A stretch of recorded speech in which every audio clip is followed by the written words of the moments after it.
Kane County.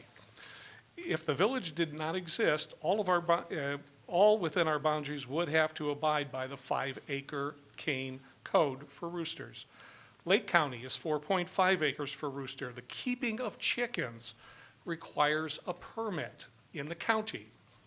DeKalb County, you can't get much more rural than DeKalb County. Under Ordinance 2021, which is cited there, it prohibits roosters on any residential lot that is outside of a municipality. So even in the rural areas, 5-acre lots are a minimum, or are not allowed. Municipal examples include Elburn, Hampshire, and even very rural Virgil have prohibitions.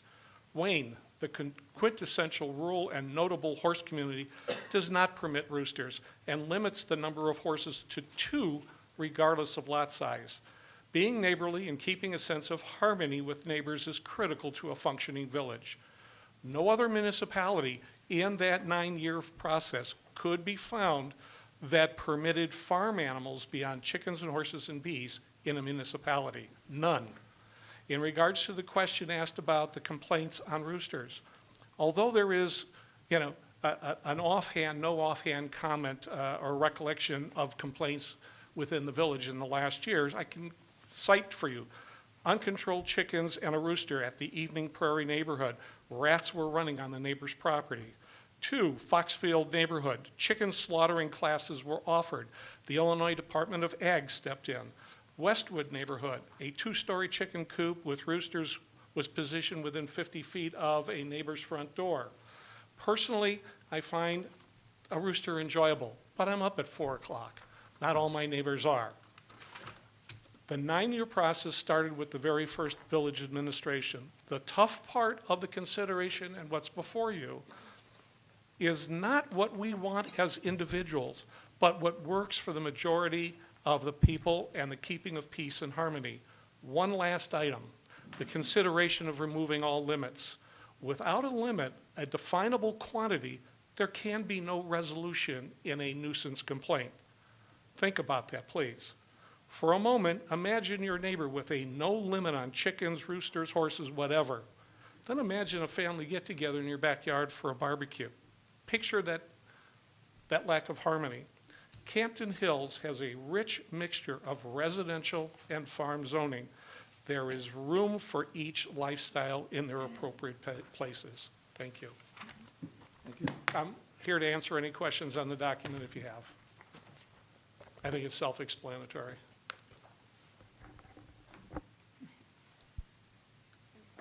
Anybody have any questions? Ralph, if there's no other speakers, I'd just like to speak for a minute. Okay, please. I'd just like to address the commission and let you know that our staff is very, very appreciative that you've dedicated so much time and talent, and it's going along really well, and we're getting kind of close to the end when we start working on the map, but just know that we recognize your dedication and it's very much appreciated. So thank you. Thank you. All right, any other public comments? Hearing none, on to item 5, review and discuss draft articles introduced at the previous meetings at the Zoning Commission. Article X, to be named, the keeping of animals. All right. I think there was, let me just back up here.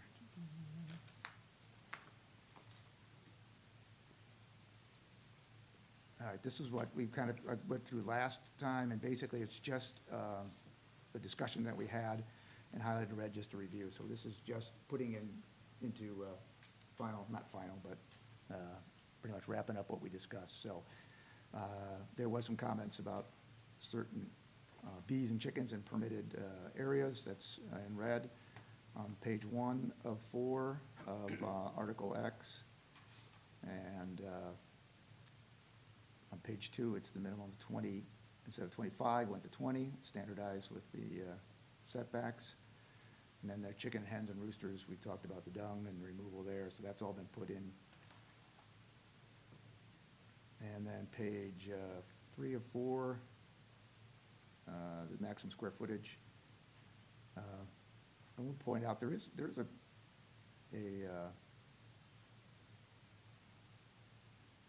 not an exact number, but there is a limitation. It's not unlimited, the number of chickens you can have. Because way it's written here, the maximum square footage for all chicken coops on a property zoning must be 120 feet or square feet or less. There's no limit on the number of chicken coops. And then I believe it is, above that on A, chicken coop and run together must provide a minimum of 10 square feet per hen, which I would change the word hen to chicken. Okay, yeah. All right. That would be a limitation. That would be a limitation there. So there are limitations on the number. It's not unlimited. All right. And that's page 3 of 4. I didn't see anything on 4 of 4. Does anybody else have any other comments or suggestions or corrections on that from last time when we talked?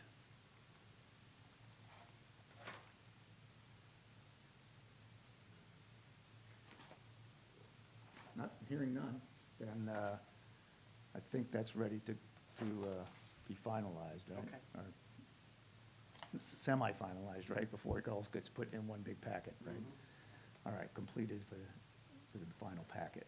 All right. Next item on the agenda, 5A, permitted and special uses. A lot of discussion on this last meeting. Seems like a long time.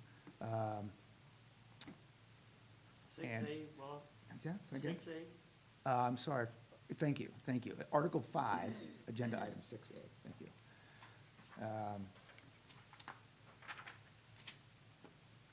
So page 1, and I guess maybe I'll just step back. I know there's several staff comments in here about, and I know there's a table, associated table that goes with it as well. And it sounds like, and I think in your staff comments, Mr. Brown, you talked about, there's some things to talk about and some topics that you felt were, need to be addressed. So Yeah, we can give you some guidance. I was asked at the last meeting to come up with a list of things I felt we should have a discussion on, and that was in the staff memo. Right. There we go.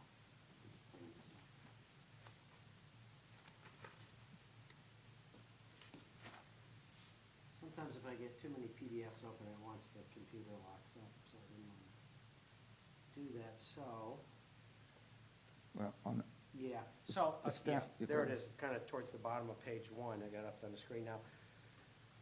So, fitness, recreational sports, gym, or athletic club, that's kind of all, I think, grouped together now, but I think that could be broken out. I mean, that would include everything like a yoga class to a larger gym.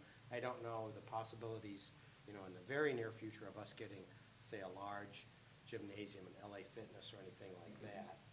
10 years down the road, who knows? But I think those should be kind of broken out into 2 separate categories, with perhaps the larger one being a special use, just because of the parking layout demands, I think would benefit from a discretionary review. And the smaller ones, if it's under a certain square footage threshold, 10,000 feet or whatever, then it's a permitted use. there's no difference in the permit process, right, for these? Not saying not a permitted use, but in the permit to build and so forth. For a So- building permit, no. Yeah, so No. I'm just saying, couldn't a lot of these things be addressed in the permit process, rather than saying it's a zoning, like we want to have a different special use versus permitted use for size? Could you address the concerns you have in the permit process, like if you're worried about a large parking lot? No, it's more of or- it's because the building permit review is just strictly looking at the building code. Okay, Is the drywall right, the fire retardant, the fire sprinkler system, et cetera. And the zoning concerns are more of the external, the parking, the circulation, exterior, the aesthetics of the building. So the breaking it- Hours of operation, Yeah. how does it fit into that particular neighborhood? You got the peak hours, which are normally 5 to 7 PM. How does that affect other businesses or traffic patterns in the area? So that's kind of the thing you look at for a large, say, LA Fitness type thing, a special use where the kind of yoga studio or just a smaller fitness center with a couple bicycles and floor mats and whatever, I mean, you wouldn't really need that Yeah, type of review. right, or maybe some like a, martial arts studio or Yeah. something like that. Yeah. Okay, The okay. things that typically already fit in a strip center or a Yeah. recreational. Yeah. For something of a slightly larger size too, they'll be limited by the amount of available parking as well.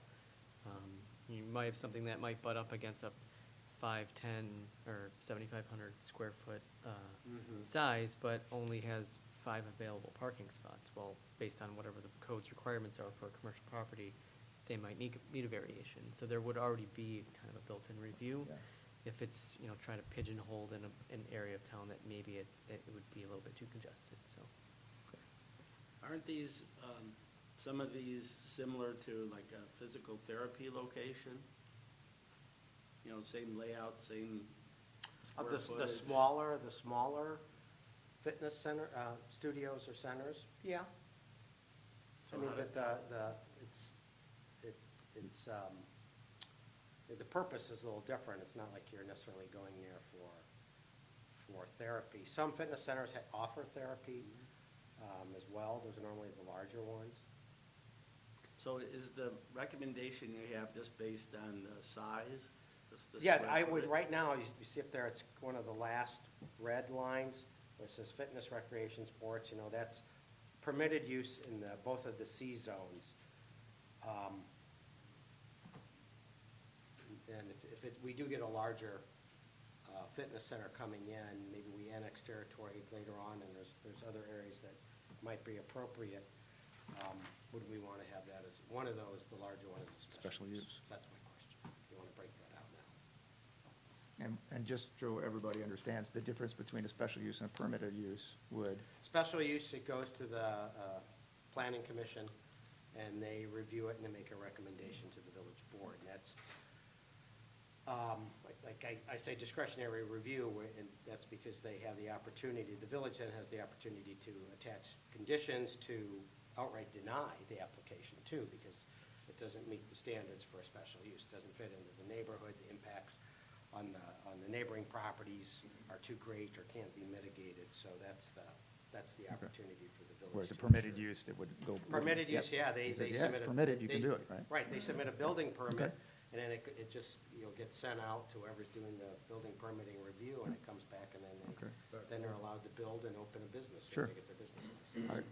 I see no problem with that. It sounds like a good idea to me. Yeah, makes Yeah. sense. Okay, Okay, all right, all right, so split that out. all right. Let's go back, okay, good.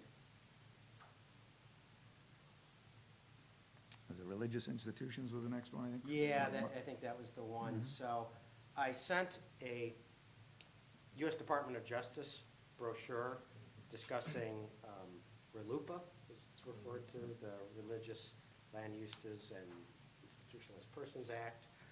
And just so we had some background, we kind of got into that last time. Carmen made a few comments on it. Just so you had that, and, do you, now that if you've taken a look at that, does that change anything you thought before on how we lined up religious uses as special or permitted uses across the board? I'm going to find that here in a second. Yeah, because it's I think that, kind of led you to believe that the- it should be permitted in all. Yeah, well, the key point that, Carmen and I made was, and it's made in this Department of Justice brochure, is are you treating religious uses as an assembly-type use the same as you're treating similar assembly-type uses? Right, Because if you're not, then why not? yeah, right. Yeah. Might be a reason, I don't know, but Right. why not? That's, Right. you're gonna may have to answer that in a court of law. But just so- like a large gym, if you treated it in that sense as a special use, but you'd have to say special use in all, right, what Carmen was reading it, right? I mean, the way I read it, if you said, as long as you allowed it in certain districts, I mean, to prohibit it in residential zoning seemed to be absolutely, acceptable. As long as you are, not banning it across the board, in the village. Sure, certainly banning it across the board would not be recommended. That would be Right, certainly it's obvious, restricted. but I mean, the. Prohibiting it in residential zoning I did think not that- seem to be a point. I think it would appear that it was previously permitted in all districts. I think before, it right? was, It yeah. was. I mean, that's certainly the most conservative approach. I don't think it would be unreasonable to say special use across all the districts as well. I mean, that just provides another layer of review.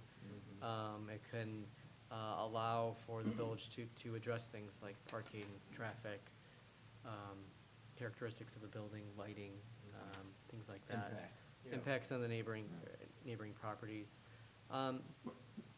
If there was a choice between special use across the board or, and we're certainly excluding I think the districts we talked about, like agricultural business, research development, those, open space. I'd probably recommend special use. I mean, I understand your point about allowing it in some districts, whether permitted or special, and not, because the village is still allowing it. But as there was some discussion at the last meeting, kind of a very small assembly at home. And, I mean, that's, in a lot of communities, that's something that happens very often. A lot of times, it's just not recognized. I don't want to say recognized, like, not recognized by the village. It's not known that it's occurring. But if somebody would like for it to occur and really follow the guidelines that are in the village code, they should be able to. So there should be a Carmen, process for it. Last meeting, you had talked about what you had known from the DOJ and the special use, across the board makes sense. But I'm going to go back just the terminology and one of the points that Jim made.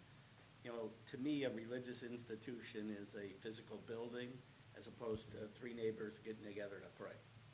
So I think one of the concerns that we expressed last week was we certainly don't want to be more restrictive than what the Department of Justice recommends. But, and you guys can help me out with this, do you feel that a institution is actually a building as opposed to a gathering of people? Because that's where the zoning would come in. That's why it's special use. I mean, it is the use of the property, so I agree with you. If I just had a few people from my church over for Bible study, that wouldn't be considered an institution. Right. But if myself and, say I was an elder, or a handful of us wanted to be elders at a new church in town, and we wanted to buy a home, and we wanted to start a church there, and it was in one of the residential districts, under the current code, or zoning ordinance, it would be allowed.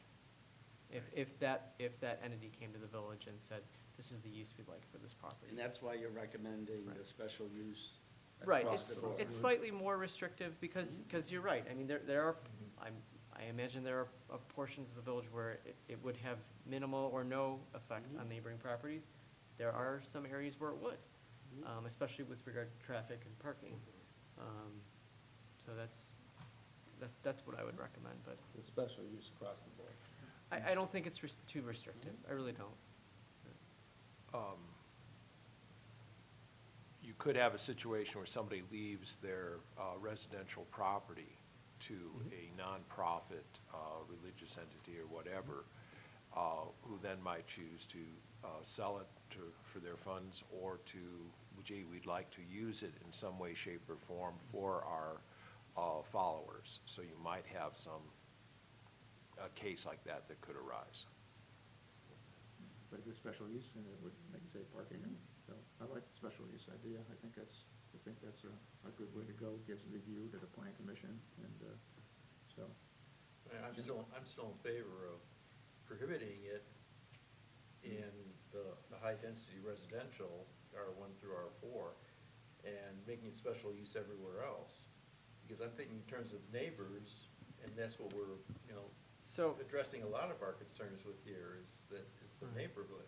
So another facet to, and I had to look up what the definition is proposed to be, and which is a common definition for religious institution. It's not just where people go to worship. It can be housing for people employed by the church. I mean, a convent, a lot of churches have a home next door where missionaries will live when they come in and they're on sabbatical. So those are the types of uses that you may more likely see in a residential area. But those would be special use. It's, if under, what would be proposed would be a special Regardless, because use. it's not single family, if they're trying to do it in a single family residential neighborhood, I mean, we wouldn't have any restrictions on, 5 priests living together versus a family. If they purchase a home, we can't tell them they can't live there. So the definition of family is still, I think we may have looked at one of the early meetings, it's very broad. very broad. People who live together and share a common area for meals, so it's, and there are some constitutional reasons for that. So, so those are some of the other uses you might see in a residential area. so basically, as long as it's special use, then it always has to be reviewed. Sure, and, Yeah, and, like and, for the appropriate example use. of, say, a missionary home, or, I don't wanna say a convent, but like a house for priests to live in, a house for brothers. That might come in as an application, and you would think it might go through the special use process pretty quickly, because there's not gonna be a large impact on traffic. Okay, maybe they have 4 vehicles they use, well, there's adequate parking on the property, they have a garage, don't have, regular visitors, they're not holding, having mass there, anything like that. So, I think the process would need to be applied across the board to whatever type of subset of religious institution it is, but it gives the village some control. If there's a use that could have considerable negative effects on the next door neighbors. As opposed to being, if it's permitted, then it's automatically acceptable, whereas special Absolutely. use requires the review and hearings. Then you'd really be Yeah. relying on nuisance standards, and, Yeah. I mean, No. with, that's a touchy subject, Yeah. and something I don't think staff would wanna have to Okay. get. All right, so let's go with special use all across all boards. All right, if nobody's got it. Yeah, I think with the exception, I've just had up on the screen. Was it gonna be like not in the RD or? Right, it was not Yeah. not allowed in the farm business Yeah, overlay farm and business, open space. Yeah, okay, so not, But but otherwise. it was allowed in RD, okay. But otherwise, Yeah. everybody. And that being said, you don't allow it, I mean, open space, obviously, you're not gonna have development in an open space district, but a farming district, you could have a petitioner that comes in and says, well, I have 100 acres, I'd like to sell off 10 and subdivide, and, we'd be asking for my contract purchaser to have a map amendment to change that to a district where a church could be located. You could So rezone that- it. Right, so it doesn't mean that, Yeah. that wouldn't be allowed, it doesn't mean that you wouldn't allow that to happen, it just means that for now, You'd have a process. you'd have a Yeah, process. You didn't have a say in it, so, Right. okay, you're gonna rezone it, we can rezone it to Right. state residential or whatever. Right. So, Right. okay, all right. All right, I think we've got that one pretty well covered, moving on, Okay. all right. The All right. next one in the memo was private club or lodge under the current ordinance, as 2023 ordinance. In the current draft, I haven't changed it yet. A private club or lodge would be a special use in the farming district. I'm not so sure about that, if we're interested in farmland preservation, to have a, club or a private club or lodge there is a special use. Again, you're getting the review, but it just doesn't seem that particular type of use is in line with the purpose of the district. Farmland business be more appropriate then? Possibly, yeah. But usually, That's an overlay, that's an yeah, overlay. yeah, because it's really more for supporting the Yeah. farming, right? Yeah. Supporting farming activities, so. Right. I wonder from the standpoint, though, if you had an organization that wanted to preserve some farmland and have some sort of, club like that, there, it's sort of in contrast to, but Dedham Woods Riding Club, for example, they have been actively preserving land, and yet there's a farm component to that whole situation. So I'm just trying to think what examples might be out there of something like that. But, so on the one hand, if some entity wanted to preserve some farmland, I could care less if they had a reasonable operation of a club or something on it. if it was a small percentage of it Wouldn't or this, whatever. wouldn't So this I go don't back, know. I wouldn't don't this know. go back to the last conversation we had, is that if they wanted to, they could say, I want, sell 10 acres of my 100-acre farm, and then I could, we have it rezoned?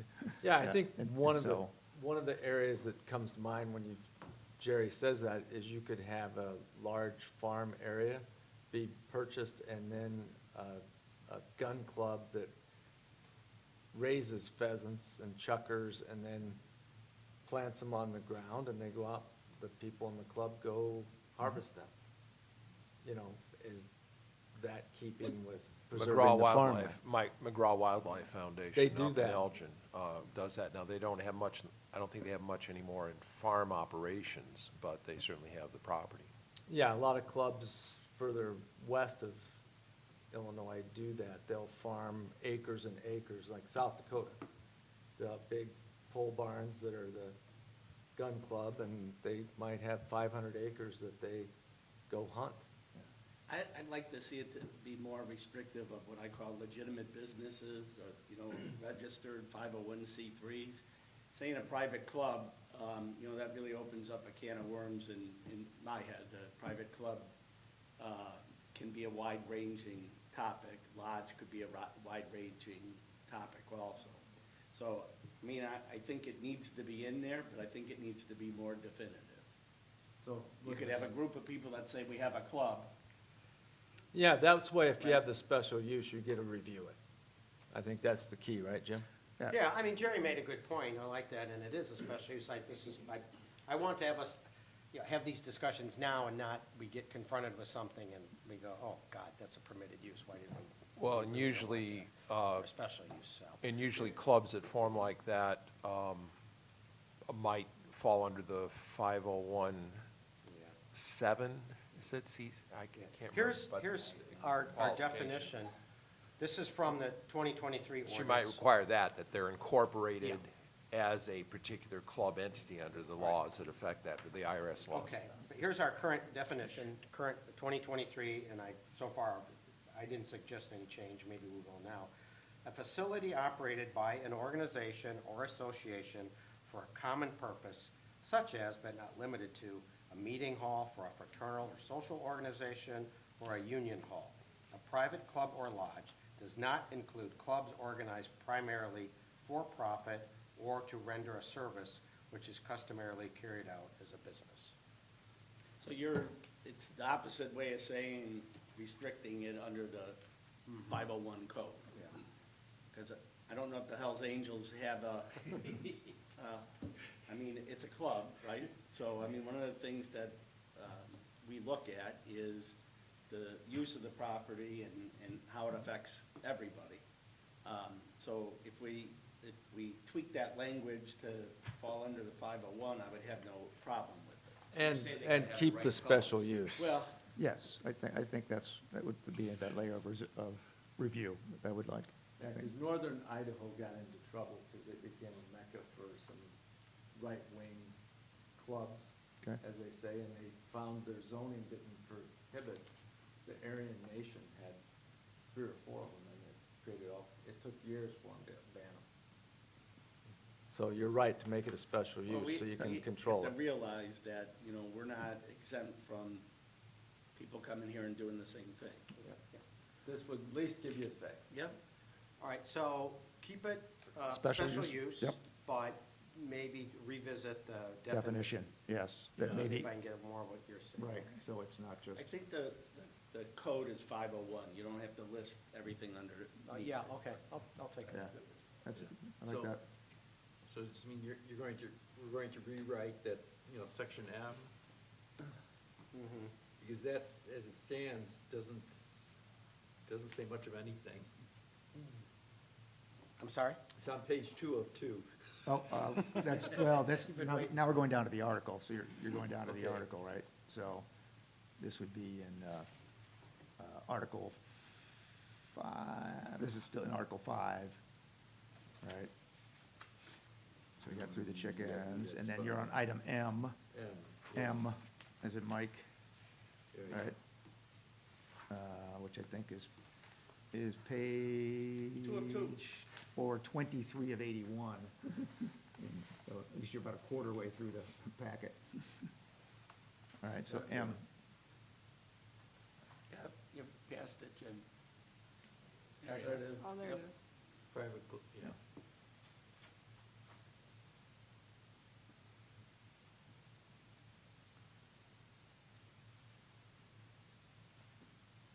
So that's the section that needs definition. That would probably be connected to the definition, Yeah, to the- okay. to the rewrite of the Yeah. definition.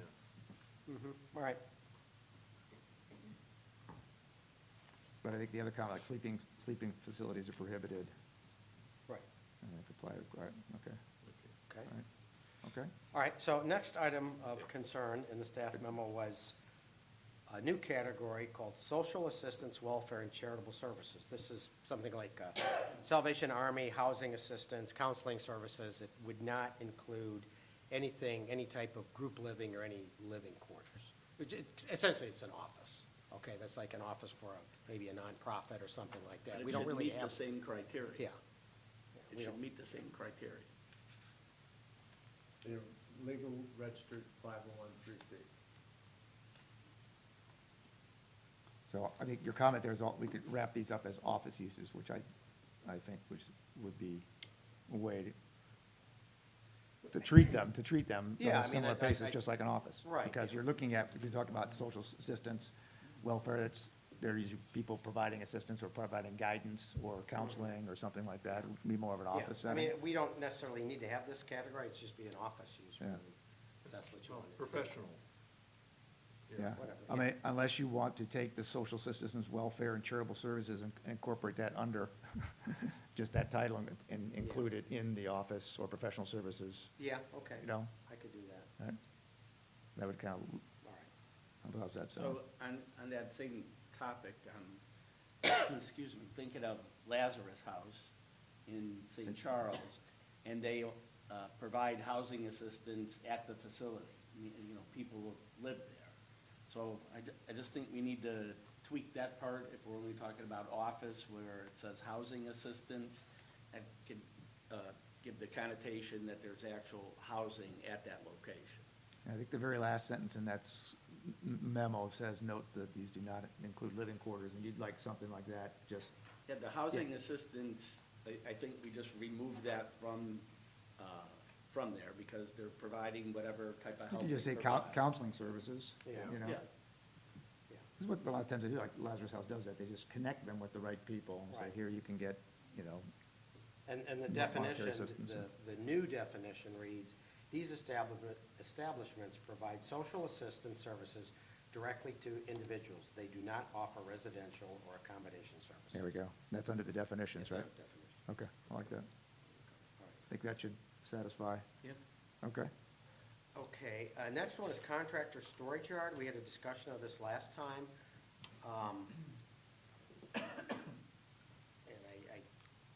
And I'm trying to remember that conversation now. To me, it just wasn't, I'm not sure I got the full message, or maybe we were missing something. I know there was a suggestion to combine contractor/storage yard together. You know, what I'm getting at here is places, land that is used exclusively for just parking semi-trailers, Landscape vehicles. landscape yeah, vehicles, okay, or, kinda, yeah. you know, if there's, as I said last time, if there's a business there, they actually have a building with an office, and they have administrative functions, scheduling functions, crews meet there, you know, they have breakfast room, whatever, and then they park their trucks there. To me, that's okay, that's just a business use, Right. okay, in some zones.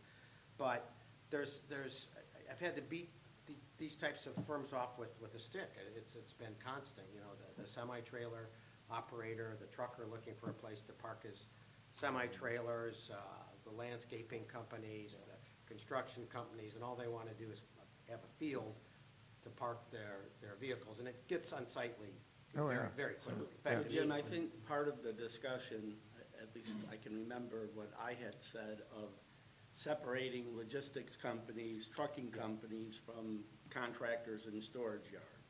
When we look around the area, there's contractor yards, like a landscaper or electrical contractor has, you know, certain number of vehicles.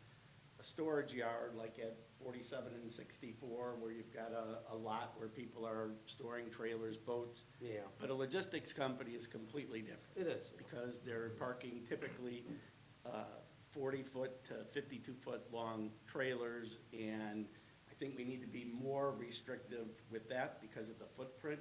If you go by any Amazon warehouse, which is a logistics company, you'll see hundreds of trailers in the yard. And to me, that's far different than a contractor yard, which typically, still unsightly, but typically small. All right, so I think we're all in agreement then that we wouldn't really want that. So I'm just gonna put that out there, consensus here. Not quite sure I get it. I'm confused. My direction here, I'm looking at. Yeah, right. I understand what you're saying, but I'm just Yeah. kind of, I'm not sure of the direction. So you want to keep this, you want to keep contractor storage yard in and basically prohibit it. And then you want another category for larger, like Amazon, like warehouses? I don't Logistics think we companies allow. are very different. Yeah, they are. There are warehouses around here that are 750,000 square feet. Oh, my God, yeah. And, we still have some land available out here, but it's very different, and I think it should be more restrictive because of the amount of area that it takes up. Okay. But the only thing I'm saying to you is, large logistic companies are not contractors or Yeah. storage yards. Okay. It's three separate entities, a logistics company, a contractor, and a storage yard is where they just have a lot for storage. So, is that good? You got three separate, Jim? Yeah. You got Mhm, that? I think so. Three Yeah. separate? So then RV boat storage would fall under the contract, the yard, Storage yard. storage yard? I would put that under storage, and Okay. and different from a contractor. So, Yes, Jim, hold exactly. on one Right. second, I just had a thought before I forget. The logistics company, trucking companies, that's 99% of the time gonna be paved. Yeah. The storage yards, maybe a half acre or an acre, generally in the back of some building and unpaved. And then the contractor, you're gonna have a combination of both. It's gravel, grass, Pa- whatever. Paved for the trucks and then unpaved for the other, Equipment? yeah. Yeah, good point. Sorry, Jim. That's okay. Good point. But you do want it as This- special use in all cases. Oh, yeah, Yes. absolutely. Yes. But the trucking part needs to be more restricted just because of the area that's involved. All right, Okay. I'll revisit that. And, Jim, I didn't interrupt you, I interrupted no. Jim. No, that's okay. So I didn't mean to, I apologize. That's good. Good points. Good points. Okay, when Jim's ready, Mr. Brown's Yeah, ready. the agriculture, I've struggled with this, because right now, we have a definition of agriculture. So agriculture is defined as producing food, either for sale or for your own personal use. Which means if I'm growing tomatoes in my yard, that's agriculture, by our definition, if you want to look at it that way. I looked for different definitions online. I found it a month ago, and I couldn't find it again. The Department of Agriculture had a monetary threshold they had to be making, selling. It was rather low, like $3,000 or $5,000, and that was what they considered agriculture. So there's, I think I have a new definition of agriculture, which is just strictly, farming. If someone can still engage in, we don't really regulate a vegetable garden. Someone has a vegetable garden. And to me, that's different than agriculture. Agriculture is crop production, livestock production for monetary gain. And then there's another category of agriculture, these combined, concentrated animal feeding operations. I don't know if Illinois is one of the states that has kind of prevented local governments from prohibiting them. I don't think so. But I know some more out west than here. And these are these large livestock hog farms. They come with quite a bit of environmental degradation and other adverse effects, smell, sewage, whatever. I'm sure you're familiar. Yeah, I mean, feed, That's probably what we don't want in this area, and I'm not sure of the likelihood of one coming here, but historically, you probably had farmers that had run heads of cattle, and then, and when they get ready to finish them, they bring them into a feedlot, which is a very small area, and they feed them strictly corn, and they don't get to maneuver around too much, and they put on a lot of weight, and they go to market. Same thing with hogs. But I don't think in this area of Illinois you have much fear of that. When you have some milk cows, but that's not a feedlot per se, but that's, I like the change in the definition of agriculture. I think it's, you know, Yeah. I think it's a good one. I probably would just, my opinion would be just to not broach the subject of confined. Okay. And confinement. Yeah. That'd be my impression. And I'll see what everybody else has, any other differences of opinion or not. yeah, because I think you'd be trying to solve a problem that Yeah. doesn't exist and Right. very unlikely to ever exist. Right. Going back to your clubs, though, I wanted to, you know, on the social clubs, Yeah. one of the clubs that I wanted to broach, because it's not listed, would be the traditional, like a gun club. Like a You rifle touched club, on yeah. McGraw and some of the ones Yeah. they do have. They have clay pigeon shooting, Yeah. or they have actual just target ranges. That's not in your code, so if somebody wanted to build one of those facilities, whether it be like the McGraw or even just a traditional gun range, you don't have it listed in the code, so it would be prohibited completely. I don't know if you want to make that a special use, that somebody could build one of those, or have that type of facility with the farm? I guess the question is, could, if it's not listed in the code now, or specifically defined, could someone try to put it under recreational sports? Which Yeah. is a lot of places, a lot of codes, it's where it is listed. Some codes, if they allow it, they specifically call it out under recreational sports and then define it and limit it to certain districts, or some prohibit it, so. It's I- just not been addressed. Right, if you're gonna prohibit it, I would prohibit it across the board, or if you're gonna allow it, I would probably either have a subsection of recreational sports or define it and then limit it to certain districts. So- Yeah. Is perhaps I would also add the Right. component, there's a big difference between outdoor clay pigeon shooting versus an indoor gun range. Yes. Right, and you could have a smaller indoor range, try to fit in a smaller space in a commercial district, which more likely than not would have more of a public impact. So.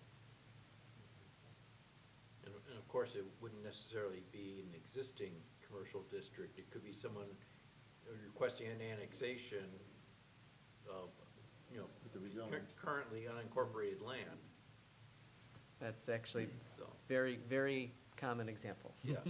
Or in the one area you have off the trail, off the Great Trail, you've got some light industrial research development was Yeah. kind of coded, You're right. and we'll look at that map.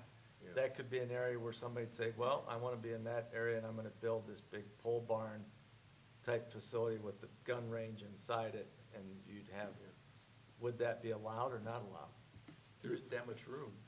Well, no, there is. You can If you put- go back there, there's quite a bit of open space there in that area. You could build a pretty good sized facility there. If, you could build a lot of things inside there. Elgin went through that a few years ago, and Elgin has a gun range inside.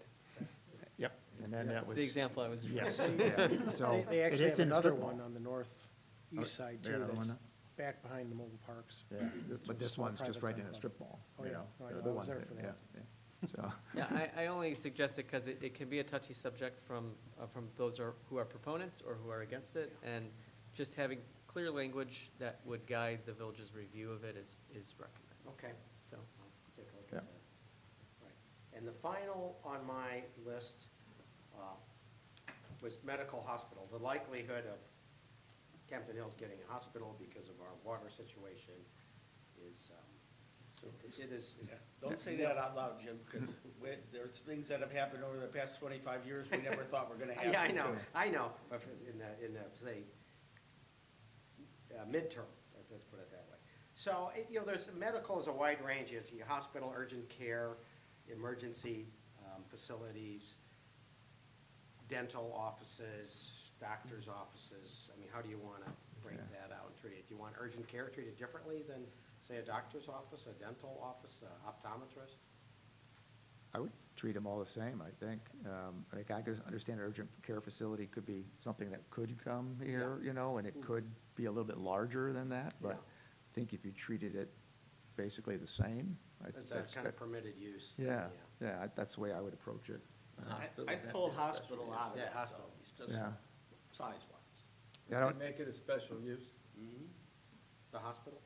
Yeah. Okay, yeah, obviously, okay, good. I guess Treat it the, like your LA Fitness.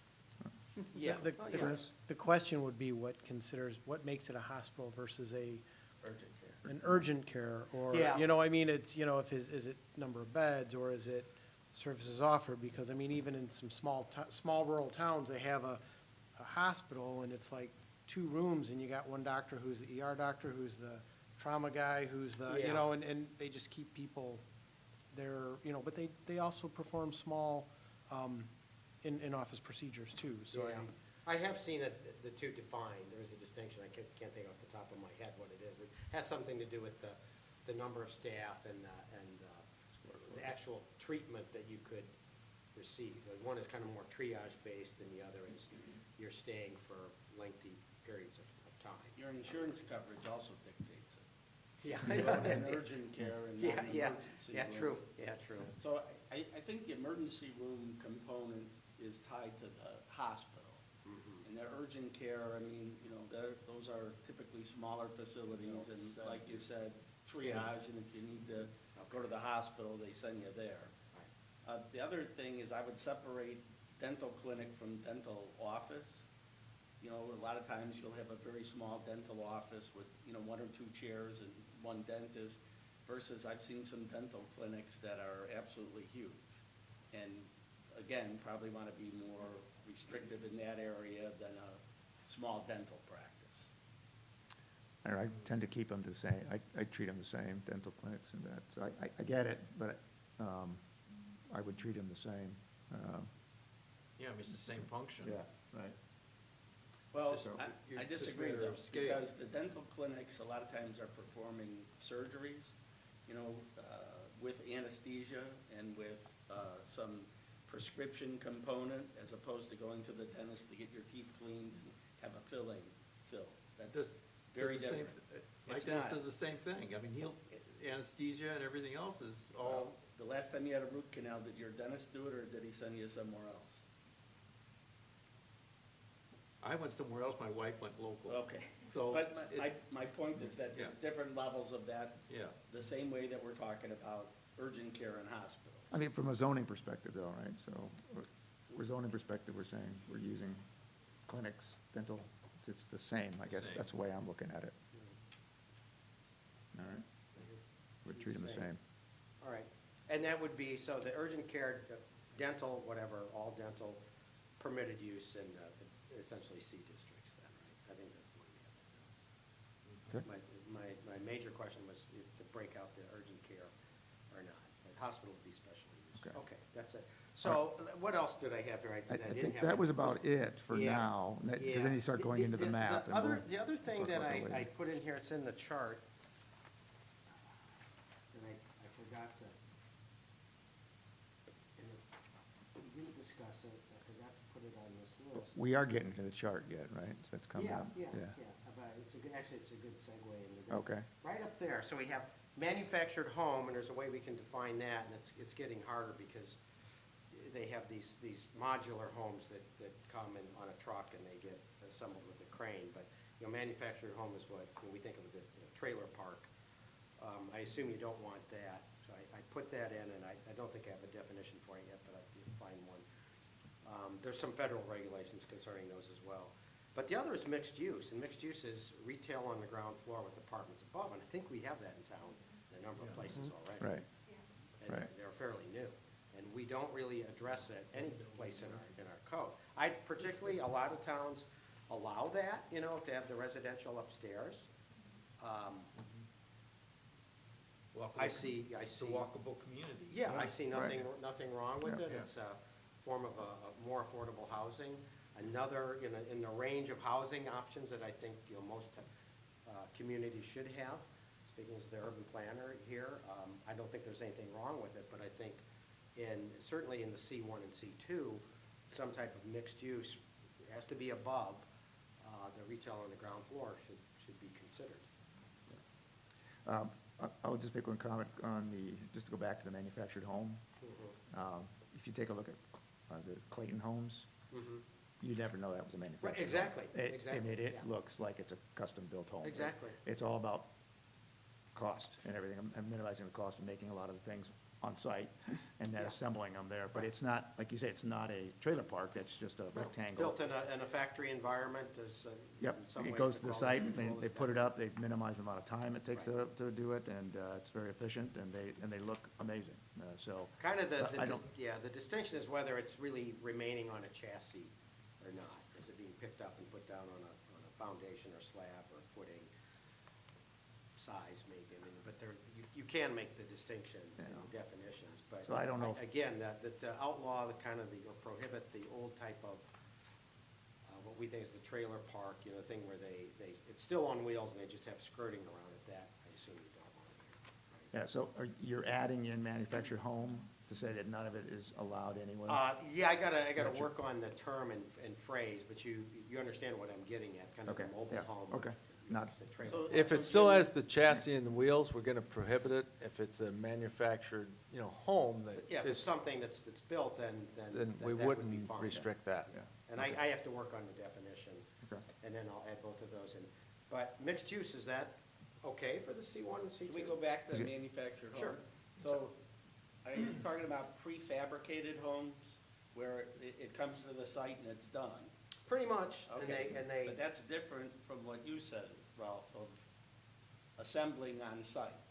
Well, assembling the pre-manufactured portions. That So- doesn't, so doesn't it's matter, like- this is finished, It's com- and the one that you're describing isn't finished. Well, that's when the it- definition's gonna, I think that's where the definition's gonna come in. Okay, Okay, so that's gonna determine which one is that, so. Yeah. Yeah, it's not like they're bringing in a trailer and then like you just plop it down and say Right. it's done. All I'm saying is just a different manufacturing process to Right. make the home, but it's the same it's way they do modular, it's a commercial modular home. buildings now. Yeah, right. Yep. Yeah, So, okay.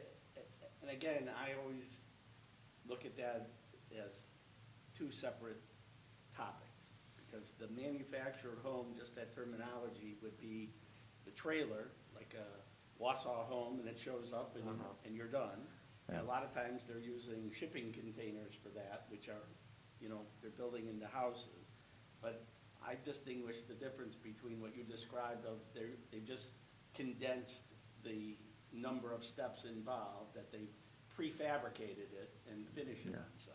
Like the example I gave, they consider themselves a manufactured home. That's the terminology they use.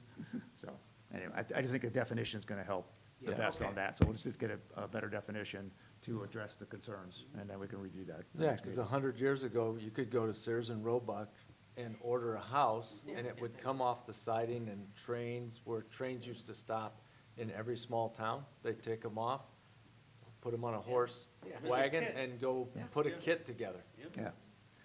Okay. Now, mixed use, we don't think this, Yeah, I mean, permit in C1, C2? I think so. yeah, I don't have a problem with that. So we're talking about like residential and commercial? Yeah, Yeah, yeah. yeah. We have some right in. Exactly, downtown it's Austin. there, They're so- there now.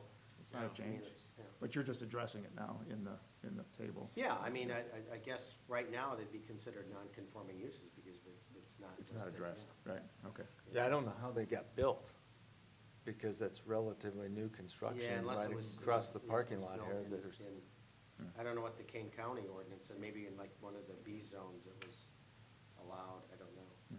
Okay, Okay. all right. All right, that's, I think That's the end of the staff comments? Yeah, Okay. yeah, and I will say, in case you didn't catch it, community residents up here in this chart, under the housing, there's large and small. That should be flipped, where the small is the permitted use and the large is the That makes special more use. sense, And yeah. that's from the Right. current, the 2023 ordinance. And just, Okay, and, yeah, and I know we'll Wasn't get to paying it. attention. I know we'll get to it Thank you. later. We're gonna spend a little bit more time on this later on. But I know we've got some of the dash marks again, and then you had the letter N. And Yeah, then you you know, I got NA, so I was a little Yeah, bit it's- confused about what So it's not a big deal, but you just need to So clarify. which looks, I did this, which looks more attractive to you? To me, the N as in no, was the best thing. There's a couple with X's, and then I thought X's could be construed as allowed. I had, I think, a couple capital letters, which was just too hard on my eyes and overwhelming. I kind of like just the N as no, not allowed. We could put the O behind the N. I thought about it, but No. that would just clutter it up more. That's why there's just so you can see. I mean, again, You want a red N or a black N? Yeah. Well, They'll all be, well, black. yeah. They'll all be They'll all one. be black, They'll all be right. black. yeah, They'll be probably, black. yeah.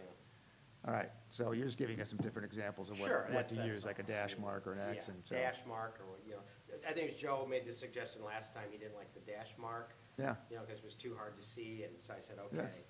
And then like I said, I had capital NA, and it was just too hard on my Yeah, it eyes, just- because you it couldn't clutters, see the right. S and Ps that well, so then I went with lowercase x, and then I go, oh, that could be construed as something else, I put N for no. yeah, I mean, it's, anyway, it's subjective to each person's gonna like, something's cluttered to one and not cluttered to another. All right. so- I mean, you could put a diagonal line, Could do you that. could put a diagonal line through each box, so whatever. Sure. But, yeah, I do see the possibility with the X in it, how it could be like, oh, well, that's okay. I mean, Yeah. So I would probably, if I had to pick, I'd probably pick N over X. But that's just but it could be a lot of, as long as we get the intent right, that's the important Exactly, thing, yeah. right? So we can come back and change symbology later, Yeah. but, No, let's- I guess, what, way I see it though is if you got N and P, and then you have an X or a dash, then does that mean that it's conditional, it's in some way, or is it C allowed is in con- some way? C or is it, conditional, I believe. arbitrary? So, I mean, you need to be, I think, definitive in every box. Yeah. Yeah, I think he's just giving He's examples. giving us Yeah. examples. He's just giving us what it would look like if Yeah. you did X's, or if you did dashes, what it Yeah. would look like.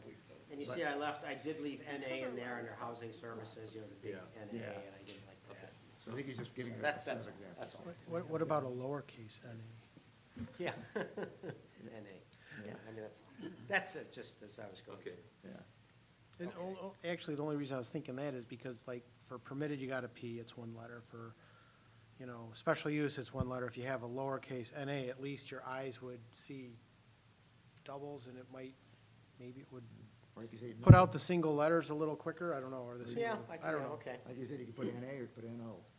Right, yeah. So, No. all right. right, we'll come back to that, but gives people something to think about, all right? Because you'll have a month, next meeting, to think about things like that. All right, so then, I see, I got to catch up now, go back to where we were. Let's see, we are at the top of, I think, 6A, Article 5, is that correct? Yeah. Yeah, so, all right. Yeah, so, general standards, use regulations, so, looks like you have added, the first page, I only have one comment, under item C, well, it's a grammatical thing. C3, it says defined in section 7.5, and I think you want Article 2 in there, right? Yeah. Yeah, that's just a grammatical thing. Yeah, that's from the, Yep, that's I know how you copy and paste and stuff like that, but that's the one that would stay in there, so, that Yeah, Article okay. 2. And I don't think I had any other problems. Obviously, whenever we decide what we want, P, S, N, T, or NA, or Yeah. NO, we'll update that in 5.1A. Yeah. All right? Yeah. Okay. I don't have anything on that first page, or I'm sorry, that's the it says page 2 of 2, I guess. It's probably 1 of 2, but no big deal. It says 2 of 2, but it was probably 1 of 2. And then page 2 of 2, which starts at the top, there's 5.2. Yeah. Excuse me, Will. Yeah. On C, so C is only going to be one line, short-term rentals? Because next page is crossed out as well, so it looks like that, yeah. So could you add that into another section? Is Is that section C? Or, I'm sorry, I don't quite follow everything that was taken out, because there was, some things are not related to short-term rentals, and so I don't understand what the object of taking everything out of C except for short-term rentals. Because I wanted to discuss short-term rentals, that's Airbnbs. Yeah. They're prohibited, and we're gonna stick with that. I have that in bold, just because we haven't really addressed that other stuff. So if we wanna prohibit short-term rentals, then I would put a category, we could address Well, it in a just number of make different ways. C, just make C short-term Yeah. rentals as the title, right? Yeah. And then you could have one explaining that they're not allowed, right? Or, Or you put that as a category in the chart. Yeah, that's what I was That's gonna true. put in a chart. I think, Okay. because So then you could everything else then is- delete Everything C? else is going to the chart. so then you could just delete C, right? Yes. So delete Yeah, C I and delete then put it C, in the and chart. I would put either short-term rentals, it's really, well, kind of a primary use. I'd put it in that primary use table that we're looking at here with this one. I would add Yeah. it. Yeah, big N. Okay, all right, All right. all right. Moving on to the page 2 of 2. They're all 2 of 2. Yeah, I know. Ralph. I don't know Which why is I don't know why I 5.2. did that. 5.2 on the top, yeah, you're on the right page there, Jim. You talked about how this is redundant, and you suggest deleting the entire 5.2, since only one section remains, which would be, nothing in this section shall be interpreted to limit or discourage the designation of any land within villages as open space. So basically, you want to keep that theme in that, but you want to put it somewhere else. I'm trying to think of where we want to put that, because it really has to do with open space, right? So It does, it probably should be moved someplace else. yeah, so, because right now, we're under permitted and special uses. Does it really need to be, are we stating it just for emphasis, or are we stating it? It was in the current draft, and Right, right. in consultation with Carmen, I took out the other 2 sentences in that paragraph, that bottom paragraph there, and we decided to keep that one sentence that was not harmful or limiting the village in any way, but it probably, if we're gonna keep it, then Can it just go up to the 5.1 general standards? it could, or, I don't know if it's absolutely necessary, but, I was gonna say, I think part of the reason it's there is because you're talking about open space prior to that, so it's Yeah. kind of, yeah.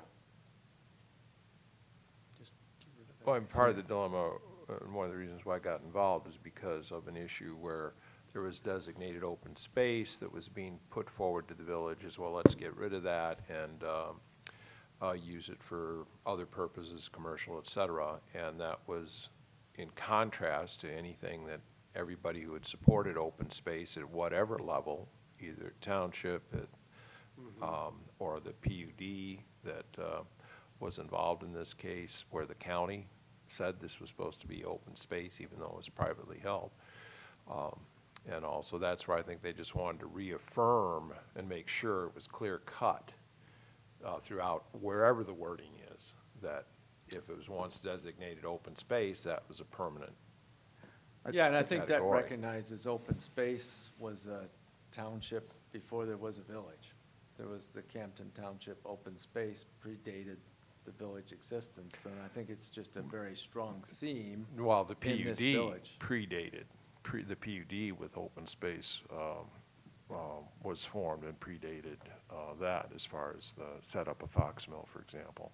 And that was before we had our open, it's one of the reasons why we established an open space program, was We because had of that. open space and parks before Fox Mill became a PUD also. Yeah, I think this We is, had the park, this is but just a not the open space recognition district, yeah. that Right. Campton Hills is different than most areas. I mean, I don't think this would be in any other code except Campton Hills. But, The other thing is earlier, previous meetings, we talked about how we had a limit of a minimum 1 acre as Yes. well. So this kind of says any, right? It was like, where's the terminology again? What was it under? That interpreted, the designation of any land within the village is open space. So do we want, so if it's got somebody has a quarter, it's like, oh, there's open space, it's like, well, we're not gonna accept it. Well, and I or- think that's the other reason to have this defined a little better, because we don't want in a PUD like next door in Fox Mill, they have quarter acres that are designated in the PUD as open space, but they don't meet the definition of the village, you know, Yeah. open space. You could just add on to the end of that sentence, subject to the further provisions of this of this ordinance as well. There are, Which- there's okay, I like open that. space, Yeah. there's open space areas within the village that are not owned by the township or owned by the village in, you know, a number of subdivisions. I haven't measured them, but I think some of them would be smaller than Okay. 1 acre in size. Okay. I do like, kind of common suggestions, like, subject, just add subject to the provisions of the code. Sure, and if a development's approved, PUD, residential PUD, and it includes open spaces, those could be things that could be subject to the variation requests within the PUD, or, just as part of the development review. I don't think the village would say no if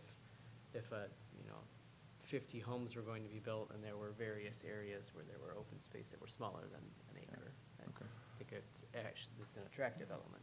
The one thing that, in my looking at homeowners associations and covenants and things like that, going back to early developments back in the 50s in the area here, the covenants after X amount of time, the homeowners association could change those covenants. And I know specifically west of Campton Woods, for example, has a very significant 26-acre open space that the homeowners association is supposed to maintain. There was supposed to be a county board member on the homeowners association, et cetera. It's a perched fen. And it's had U.S. Fish and Wildlife funding and such. And so I'm thinking, well, gee, if 75 years from now, from 1990 roughly, could that be changed? And so, again, you want to be sure it's clarified that it's not, if there's been covenants in the past, that it should stay as dedicated open space, whether it's private or public. We want to have a 1 acre kind of standard, so Wait. we don't get all those small little I think you- gazebos in a PUD. I think it's good to have a certain size standard for Yeah. open space, otherwise what happens is a developer will come in, put his lots in, and then go, here's 300 square feet that I don't want to maintain, and it goes outside of this lot size, and here's 200, and then they do that, and then they give it to the HOA, and then all of a sudden the HOA is going, well, You can't really it's- use it. Right, you Yeah, can't use it for right, anything, and the right. developer's just kind of getting rid of it. So they don't have to pay for the maintenance. Sure. I mean, I think, like Carmen said, in a PUD, you could then change that size. So if we set a size limit, because this is, being the zoning ordinance, this is when they're coming in for development, it starts to identify, hey, this is what we as the village would like, what our standards are. It's not set in stone, so to speak, if you go through the PUD process, you could vary from that. It allows then I think the village to have a little more bargaining power when it comes to a PUD too, say, okay, well, we'll maybe allow it to be a half an acre, but you gotta put a park in it or something, along those lines, so. All right. So if it was something like 1 acre contiguous land, as opposed to 1 acre scattered in 40 parcels. 1/10, yeah, exactly, Yeah. 1/10 of an acre, yeah. That's the Right, point. yeah. Contiguous. Yeah. So I like the idea of adding a sentence onto the 5.2 and subject to the village, what'd you say, Carmen, it says subject to, Subject to, village code? Or the- space, part of subject this to the ordinance, further provisions of this Yeah, ordinance. for the provisions of this ordinance. And that is being added where? To the And I end of- think, I like Terry's suggestion, but could we just put that in 5.1A? At the end of that sentence that remained in black, that At the ends. one- Yeah, at the yeah, one that to was add that to the okay. remaining of black, and then put it on like number 7 on 5.1A, under Yeah, I basically could do general that. standards and, Okay, yeah. And Alright. do we want to add 1 acre contiguous well, that land? would be part of the provision, right? That, yep, So, okay. but, I mean, that's already in there. yeah, it's already in It's there, already in yeah. there. It's I already think in there? Yeah. I think there's areas in the village with older subdivisions that have less property Yeah. than that are not governed by HOAs. That's why I don't feel we should set the limit. Well, I think we should, because really we're talking about what's coming up next, right? I mean, what's behind us, what's done is like, you're not gonna go back and say, well, that's only 0.75 acres. I hope No. It'd just be, if it was not, it'd be non-conforming Okay. at worst, yeah, so, all Ralph? right. Ralph? Yes. So, a Oh, quick please. comment to follow up what Jerry was saying. It's very common for developers of big subdivisions then to dedicate open space, but a lot of times it's wetlands. And it can't be built on. It really can't even be used as a baseball field or, Yeah, playground or, exactly. So I don't know if you want to specify anything like that. You know, you can't put a playground on it. I think Elburn had that problem with Elburn Station recently. The property they donated floods Yeah. and it's a playground right now and the kids, Yeah. you know, for a while couldn't use it. right, They had to come in and restore it. So I don't know Developers if are always more Yeah. creative and innovative than the bureaucracy. you, yeah, yeah. The baseball field's in a detention pond. It's very common. but that statement basically is just saying, we don't want to discourage the designation of land. It doesn't say what it is, but it's a very good point, it's a very good point. All right. If you did want to add something in there about, I'd go back to the other section where it has a 1 acre minimum, to say if you could add another section or comment in there about usable, you know, not wetlands or, you know, or at the discretion of the village. Okay. You got enough direction, Jim? Yep. Okay, all right. Moving on, principal use standards 5.3, the old 5.3, that'll change. I don't have any comments on that. A very quick comment. Yeah. 53A3, I meant to put that in red. I crossed that out. That is either obviously something from the consultant who works in Chicago, about this on a rooftop, because they like to do everything on rooftops, or was there some case here of someone had dogs on a roof or a shelter on a roof? I mean, that's like straight out of something from Chicago. Yeah. I mean, that's just like, Yeah. with all the land here. So, unless there's some backstory to that, you know, that should be taken out. Okay, I don't have a problem with that. All right. At the bed and breakfast, you just got, you know, one of a sworn statement, get rid of that. And this is differentiating bed and breakfast from Airbnb, It's a good point, Yeah. it's a good point. because it's still a short-term rental as a bed and breakfast. I guess that's way different, it's more of a business. Yeah, The similar. definitions, I think the definitions later on do, Yeah, the bed and breakfast, normally Differentiate. the owner is residing there and Right. providing Right. some meal, whether breakfast. Yes. Or Airbnb, it's this, they're not there. It's Yeah. just a Yeah. vacant house that they The rent rent, out. yeah, Yeah, as long as we're clear on those Yeah, yeah. definitions, because it's sometimes, you know, which will we come up. blur them. Yeah, which will come up, but thanks. Okay. Yeah, no, it's a good it's, point. and it's, yes, it requires the owner lives on the premises. It's a single-family detached dwelling, provides lodging for a daily fee in guest rooms with no in-room cooking facilities and prepares meals for guests. Right. Okay. So, yeah, and they're in a guest room. It's not they have run of the whole Yeah. house. All right, top of the next page, which is still under B, you've got that number 6 near the top of the page, it just says, you move this article, it's all about signs and moving it to signs, I like that, no problem. Car wash, stormwater, sewer management would be part of the building permit, so that would all be addressed in there. So I agree. By just saying the site must be graded to drain away from adjoining properties, and that's, Ralph, I have a question. So Yeah. why is it so definitive for the car wash with fences, walls, shrubs, and even the sizes, when most of the other items that we've looked at don't contain those, what I'll call facts and figures? okay. Yeah, there was another one in there that I saw that did have. Parking lots. Yeah, I think it was parking lots that had Yeah, shrubbery shrubbery. or similar restrictions. I've Chris? seen typically on parking lots, you have some form of screening from the main roads and maybe from adjoining properties, depending on the use, but I agree, I mean, fencing of a car wash unless it's something related to noise. But, you know, I mean, that Yeah. could be the only reason I could see it. Yeah, here's. But- But I so- guess and I didn't get a chance to look, but are the fence heights with what we've discussed too? That was something, that It was like one of my 6 notes. and 7 feet, and it was like 6. Yeah, I couldn't remember where we landed because I didn't have a chance to go through my Yeah, notes. that's a but- good point.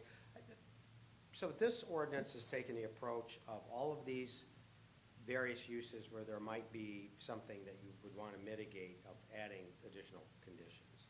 You know, normally, like a car wash, it's just a special use, and then you get your crack at it, and if you want to make it a 7-foot fence, you go ahead and make it a 7-foot fence. If you want trees here, that's a condition of special use. It's not really outlined, it's looked at on a case-by-case basis. I mean, this is a good starting point.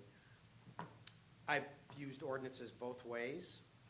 I don't necessarily have a preference, but I didn't go through and take all of this out. You know. I think a good staff planner would help, you know, guide people through this, but, I'm just saying it, the oh, yeah, details are exactly. I know, yeah. in yeah, there. Yeah, And then I'll. that's the way it I'll- came in 2023, and, you know, and I'm I'll assuming throw- there was a good, healthy discussion previously, and that's why they put it in. But just to say, I think, I'll throw this out there. A truck wash is very different than a car wash. Yeah. And requires a lot more space and, Right. water and so on and so forth. So Taller fence. we're putting car wash in there, let's distinguish the difference, because truck wash facilities are immense. Yeah. and I think, just a couple on what your previous statement was, I think you want businesses to be treated the same. So if we're gonna require screening, you know, for those things, you probably should require screening for other, like, maybe not everyone, but there should probably be some consistency, but, I mean, noise would be one factor, so, like you said. so- The size aspect is what comes into play, you know, the Especially village with the- footprint is not Yeah, that large anymore. And, you know, a lot of the businesses that we're talking about here don't bring in any sales tax dollars. So we're giving a lot of real estate, and I just feel we need to be very restrictive in certain types of businesses. okay. And, you know, But I right, would, I'm sorry, Chris, but I would add truck wash what I, in there too. what I was thinking is, I mean, car wash is listed as a special use in the C2 district, so instead of car wash, just call vehicle wash.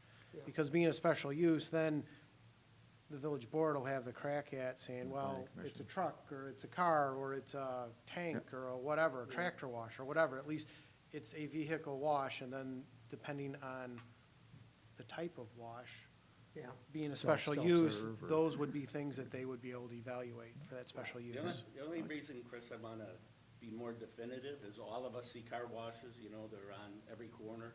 You don't always see truck washes, but they're typically much larger facilities.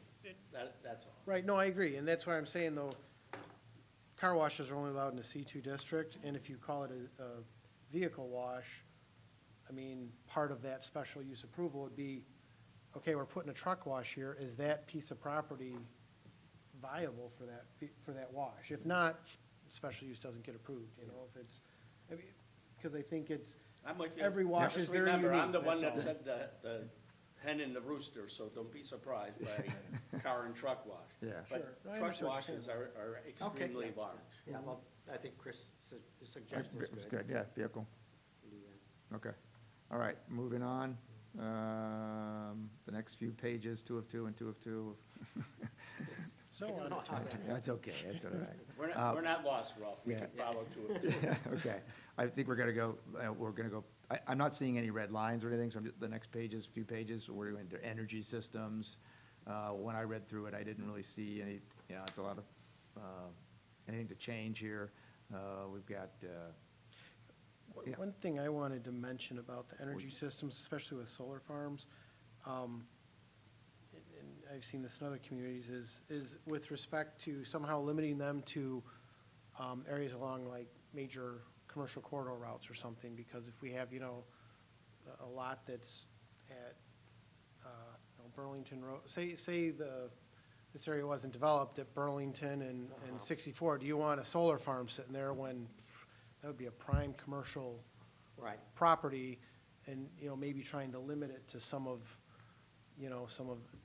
put a few more limits on it, so you don't have these somewhat viable parcels where there's nothing that stops somebody from coming in to put a solar farm on. So, what, is that listed in the use of the table in 5? I think it is, yeah. And I don't remember what the uses of that was. So, if we could just see where that would play out. So I'm like, where would Okay, it there's be? utilities, it's a special use kind of across the, In all sections? The board, yeah. Yeah, so residential could have it. well, no, I'm sorry, that was utilities, that's kind of like ComEd. And, there's Um, energy system solar, so just in the 3, so it's Yeah. like C1, C2, RD, I think, right? Is that what it Yeah. is? Well, no, that's the, Or is it? that's And Oh, solar- RD, F, and FB. Solar is RD, Yeah, F, and FB. Okay, all right.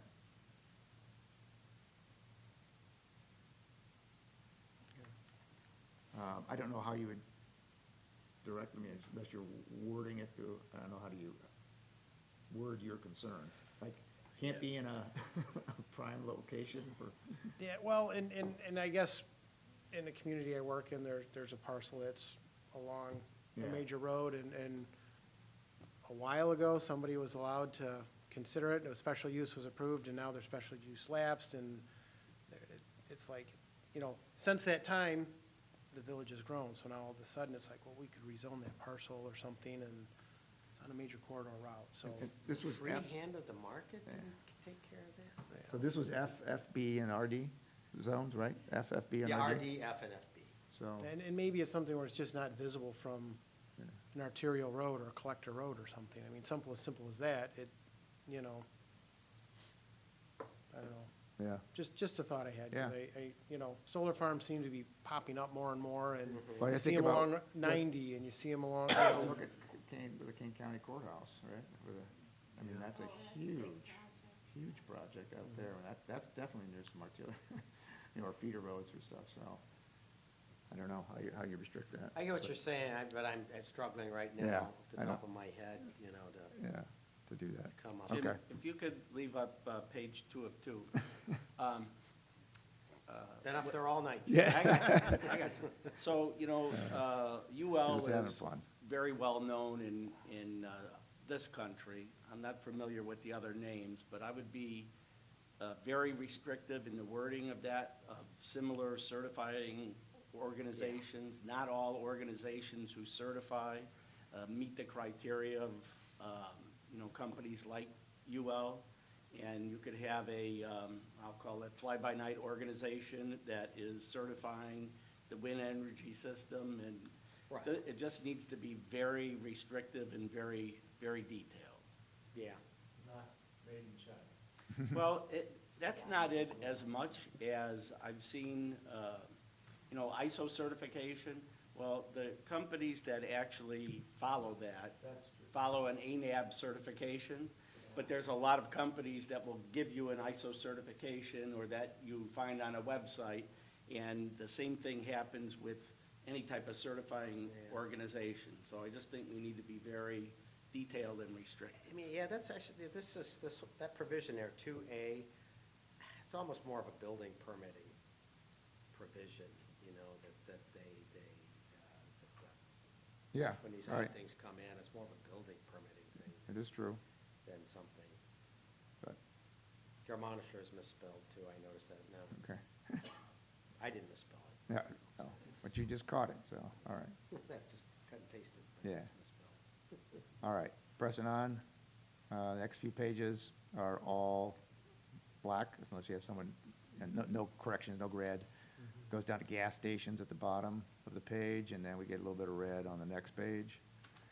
Some of the comments on gas stations, we talked about ancillary uses, motor vehicle repair. Right, part of our discussion last time, I think we had vehicle service and repair, I think, breaking those two, or something similar to that, breaking those two out, which I thought was good.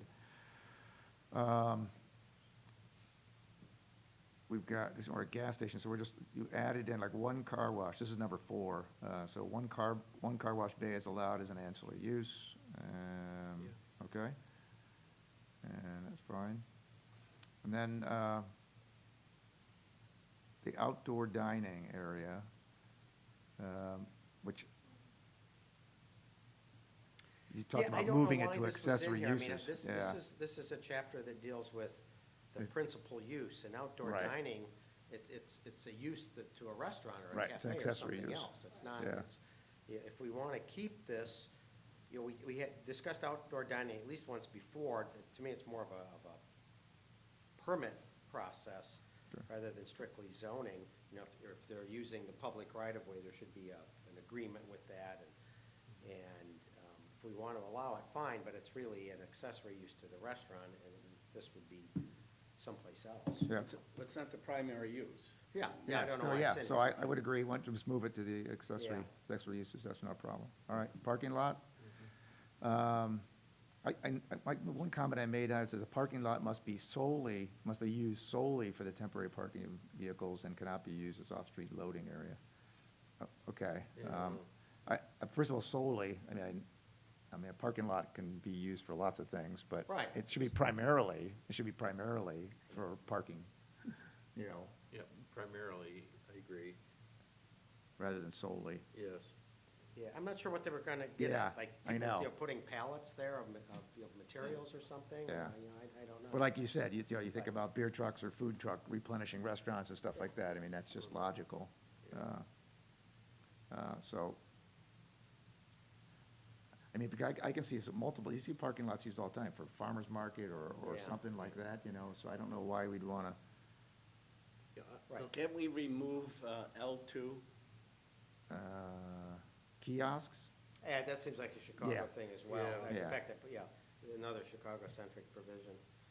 There's a part of screening and landscaping, so, Yeah. I mean, I could just remove that entire thing. I don't think that's, So, Well- going back to L1, the cannot be used as off-street loading, that's gonna be deleted? I think the whole section. yeah, pretty much all of L. Yeah, I don't know think why, all you know, are gonna be, Yeah. Like Ralph said, I don't like the solely either, and certainly cannot be used as an off-street loading area, like, you know, the beer trucks, they're Doesn't always make any sense. loading Yeah. things. Well, is it a question of limited space? Yeah, You know, exactly. No, I mean, just the opposite for people. It's like out here, you know, Yeah. like tonight, for example, Yeah. I don't know how many used cars out here are actual village business tonight, but, you know, it's running out of parking spaces and coming in, kind of thing. So that might be that kind of thing, maybe where you're thinking that, okay, in the normal course of the business day, you only have so many parking spots, you're not trying to say, well, we gotta have 50 parking spots for every square foot in a business to provide for their customers. So you wanna keep that to a smaller amount, therefore you don't want the parking lot being used as a loading area, maybe that's. but I think all that would be done in the permitting process if you're getting something, right? So, Yeah, no, But I think it's even more basic. I mean, we're talking about a parking lot being the sole primary function, not associated with the business. okay, so you're saying just like. Essentially a yard, public like parking storage lot. yard. Yeah, a Okay. public. No, it'd be par- a public par- parking pub- lot. This is a public parking lot as opposed to a parking lot attached to a business which has gone through the permitting process for that. Yeah, I wasn't looking at it establishment. that way, yeah, Yeah. okay. Is the area, you know, where Luau Coffee and the other businesses around there, would that be considered a public parking lot? Because I don't think any of those No. businesses own that lot. No, that whole section is, it's like a PUD, I believe, for all those businesses. And that For the parking lot is businesses and the established for residencies. those businesses. For the businesses and the Yeah. residences. Yeah. Because there are some Or signs to say specifically maybe for the it. train station parking, like something that's all A the. defined parking lot, Yeah. right? I don't even think it applies to a No, train but that's the station, but closest it's, example yeah, I it's- see. right, yeah. right. I think This may be something like downtown where you have between a Exactly. couple buildings, some guy owns a High 50 by 50 square and he's cramming cars in type of thing. Yeah. With a parking attendant. Exactly. But Primary structure. if it stays in some form, we want to be able to at least include it's not for storage of vehicles. Yeah.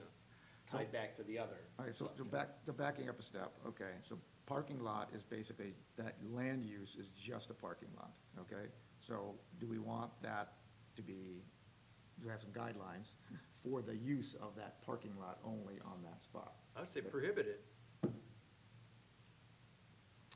No parking in the parking lot, Jim?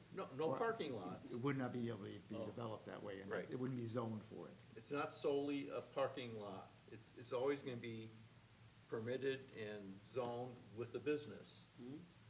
So then the question is then, say, what areas could you have could you have it in C1? Could you have it in C2, just a parking spot or parking lot, you know? I guess that's what it really Well, is, it's the like village a itself. private parking lot that you would, the way I'm reading with a kiosk, if someone's charging you to, Yeah. so it's a business, Yeah.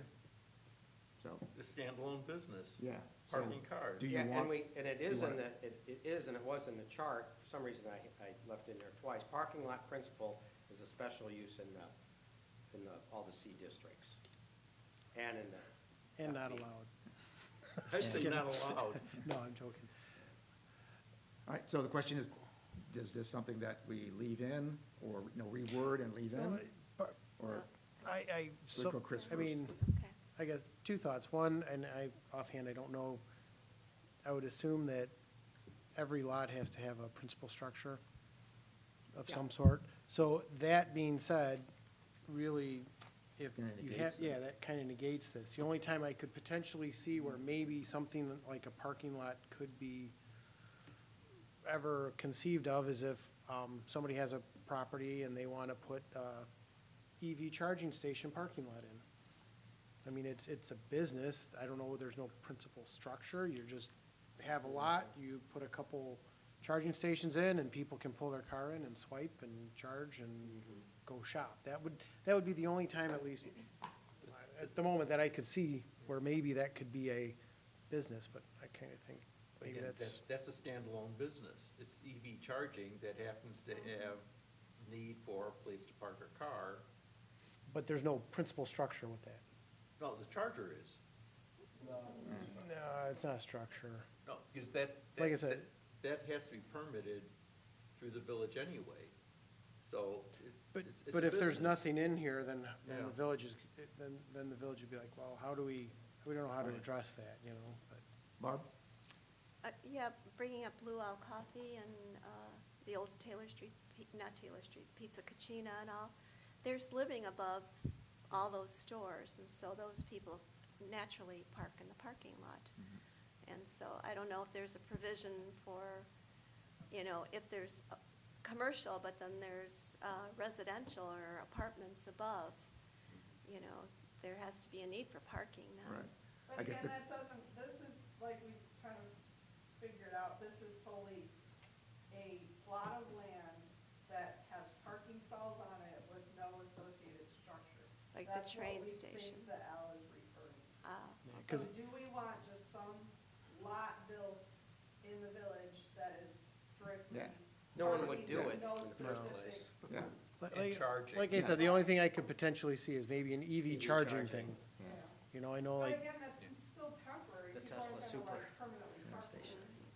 I would, true, but the lot is permanent. Like in front of Meyer on Randall, there's some Tesla charging stations, and I don't know if that's, it's one of Meyer's outlots. I don't know if Tesla owns that lot, or if Meyer owns that lot, or who owns that lot. But I know there's like 4 or 5 Tesla charging Developer. stations, and it's, Mhm. so. Well, they're Walgreens just even saying has in that. item one, the Walgreens, definition yeah. of it is for temporary parking, not permanent parking. so, go ahead. I mean, I can understand the concern that if there's no, there's no desire for the use as a standalone use, then I would probably just prohibit Prohibit. it. Oh, Because, I mean, then temporary That's weird. parking is up to interpretation. Someone could own a lot and just says motor vehicles. So you could just buy a property, you could pave it, and you can park a bunch of large commercial Your trucks there. landscape. All right. So how about we just say So- not authorized Just- across the board, Yeah. all right? I'm sorry? Not authorized across the board. That's fine with me. Prohibited. So Prohibited. then does it even need a line item? Because this is what they can do, not what they can't do. Right. Right. Yeah, and then we'd eliminate L in its Yeah. entirety. All right. All right. All right, so, all right, down to M. M, We just Um, kind of discussed that. Yeah, okay, so I think, are we set with that? Then N for banquet facilities. And looks like, my comment, I have a comment here? Barn reception value. I have to reread this here again. What do you want? I'm just reading 5.3. See what you X'd off. Any minor facility will speak to them. Amenities. All right, so basically you're saying that special use should be for banquet facilities. All right, and, this is housing services for the, I'm sorry, I'm in O, housing services for the elderly, and you're just saying a special use in, you're saying RE zones as well as C zones, all right? On that thought, Ralph, Mhm. you know, there are housing services for people with special needs that aren't elderly. So is that included in here? Do we need to expand that? You know, I'm thinking of Yeah. Markland Home, right, in Geneva, I think is for special needs and not elderly people. Yeah, because this is, the first what was lined out was residential care facility. It doesn't necessarily say elderly, but the new thing does Yeah, say, so I it's a think- good point. Residential care facility would be more descriptive than Yeah, the other. yeah, exactly. But he essentially struck all of those. Yeah, so So the, it's not even yeah. going to be in there at all. So the definition, and again, I use these titles that came out of the APA, a document, housing service for the elderly, establishment that offers a wide range of housing services for those who cannot care for themselves, such as the elderly. So that would include everyone. So it's All right. basically So housing services, Mhm. and then in the description it says for elderly or others. Yeah. But Okay, Yeah. so, And what I'm saying here in O is, I don't think any of this is allowed or necessary. It's obvious that they gotta have a license, they get inspected, display it, my God, we don't need to put that in the zoning ordinance. And even this restriction on how the entrance is, I've worked with a number of these groups over the years, and there's a lot of care and thought, and they have their own formulas on ambulance are going there quite a bit, so how they get the ambulance in, how they transport people out, and it's all very site-specific. I so don't the think we- idea is to remove, Right, I don't think we need to be remove all- telling them it has to be to the front or this. They'll come up with what the Yeah. most logical and best way for a variety of purposes and their parking and everything, and So it's a special use anyway, just leave it, just. leave it So, alone. we're gonna remove section O? Or section O, yeah. Section O is gonna be removed, and therefore it's then prohibited? Or is it addressed somewhere else? No, it's a special use, but we don't need these additional conditions Okay. in the ordinance. Okay, We I got you, review I it, got you. Okay. Because I think these are unnecessary. Okay. And It's I a special don't- use, but you don't need all the extra stuff. I got it. Right. Can we go back to the residential care facility instead of Yeah. housing services for the elderly? Yeah. Okay, Don't we have a huge yeah, drug treatment center nearby? yeah. So, all right, change back to the residential care facility, and then disregard all the other. So I guess it would just be in the chart then, right? You wouldn't even need it, because there's nothing there.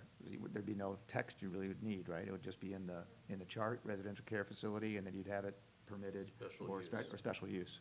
So we just remove it from the document, but, I say this section of the document, but it would be listed in the table 5.1. Does that sound right, Jim? I'm sorry, say that again. So the text in O would be removed. Yeah. However, it would be, say, special use in Yeah. the table. Yeah. Okay, all right. On to P, vehicle, auto body and auto repair. We had discussion of that last time, yeah, I think we got it right. yeah. I don't have any comments at the bottom, sorry, in P 1 through 4.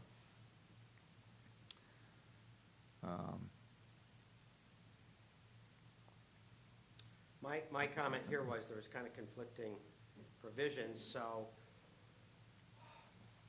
Do you want, your cars awaiting repair, can they be kept outside? How about cars have been repaired? Normally, they get picked up within a very short time. You certainly don't want to allow situations where cars are in various stages of disassembly outside. Right. You don't want auto parts, Right. tires stacked outside normally. Right. So, Well, I guess though, sometimes with auto body shops, they might, like, for instance, like when they worked on my truck, they took the truck bed off because there's a lot of damage in the back.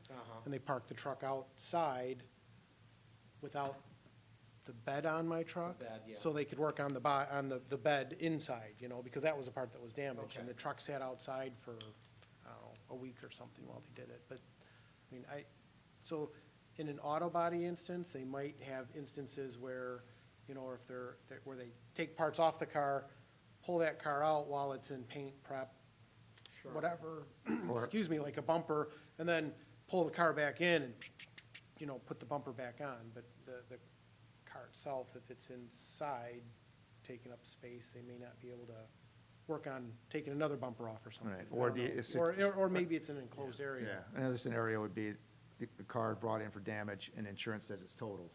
And so then it doesn't get worked on, like, oh, now what do I do with the car? And it might sit there, you know, kind of, you know, mess. You so. have to allow Yeah. for the outdoor storage, because we don't want to be preventing people from Opening a business. or Right. contributing to the village. But the mechanical repair falls in the same category. So a good mechanic may have 2 or 3 bays of cars that he's working on, and then have another 20 in the queue that are, you know, waiting to be worked on. So, I mean, I feel that we have to be able to allow for outdoor storage in that regard. Well, the way 4 is written now, the standard, the last line, the standard does not apply to vehicles under repair. Right, but the ones that are outside that were brought in that aren't worked on yet aren't under repair. Sure they are. They're brought into the facility for repair, whether they're parked outside or inside, that the intent is that they're going to be repaired. But they're not They're being not- repaired now. They're Well, not yeah, storage. Yeah. Yeah. We're good, Yeah. Jim. And you have to have an enforcement officer of that whole enforcement stuff then too, so I think we're kind of And going. realistically, the enforcement officer's gonna go out there and go, oh, yeah, no, that one's under repair. Yeah. And it could have sat there for, you know, Right, I mean, it's. Maybe we could just look at, A lot of that's gonna be just dig- once the complaint is made, Yeah, quite right. honestly, and maybe over a period of time, somebody's noticing that, gee, it's just accumulating all these vehicles and nothing's happening to them. I just think we just need to press on. I think we're, you know. Sure. So I understand some of the concerns, but at the same time, I don't want to, like you said, dissuade somebody from opening a body shop because they Okay. can't keep stuff there and stuff, Yep, so. all right. All right, so it might be reworded a little bit differently, just with those intents, Okay. to be generous.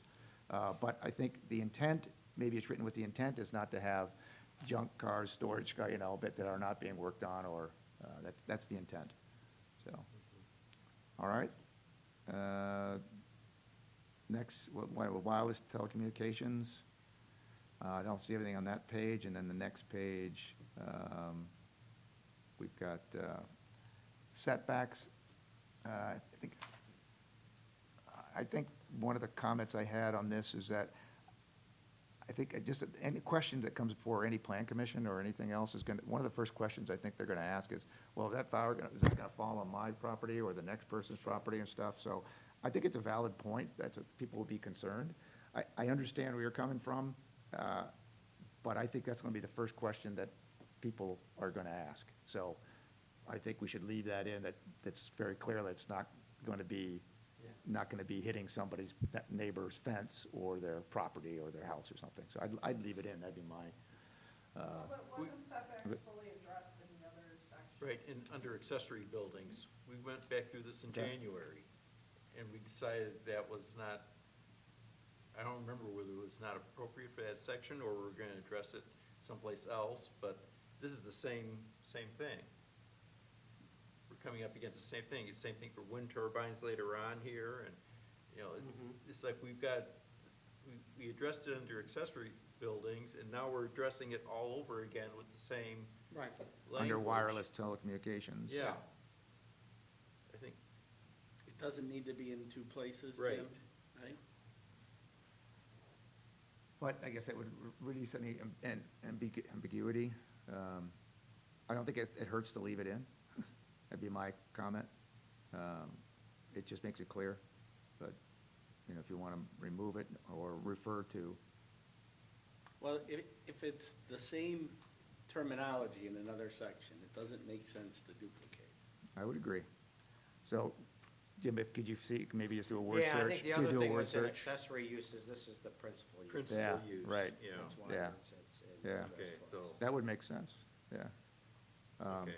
But that is going to be the concern of somebody, Mhm. you know, who's going to be reviewing it or looking at it. The first thing they're going to want to know, is it going to hit the neighbor's property? So I would suggest we just unstrike and leave it in for now, unless we can find a compelling reason. Okay. Like duplication. If you can find duplication, I get it, but Yeah. otherwise, leave it in. Sound good? All right. Down to number 6, it said specific standards, and the word stealth design came out. Of course, this is it's black, I think it's meant to be red, but I'm not really sure. Should be right. Yeah, but. Where did that come from? Stealth design.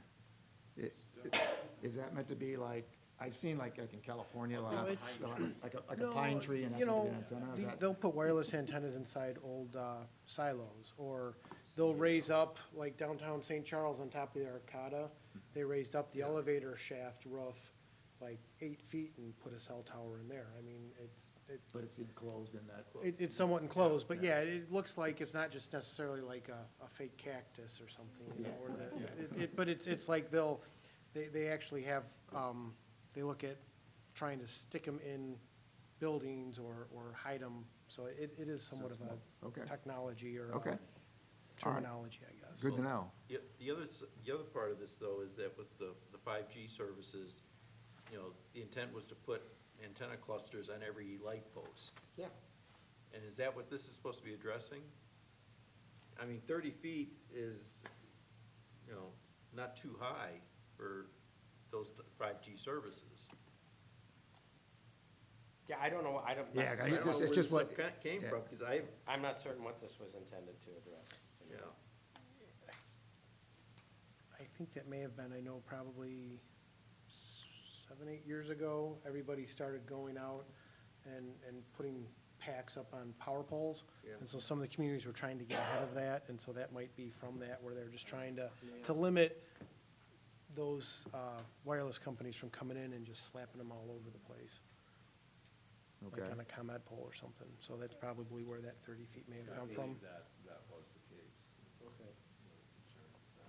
All right, so do we want to leave this in there, just like it is, or do we? it doesn't make a lot of sense to Yeah. me.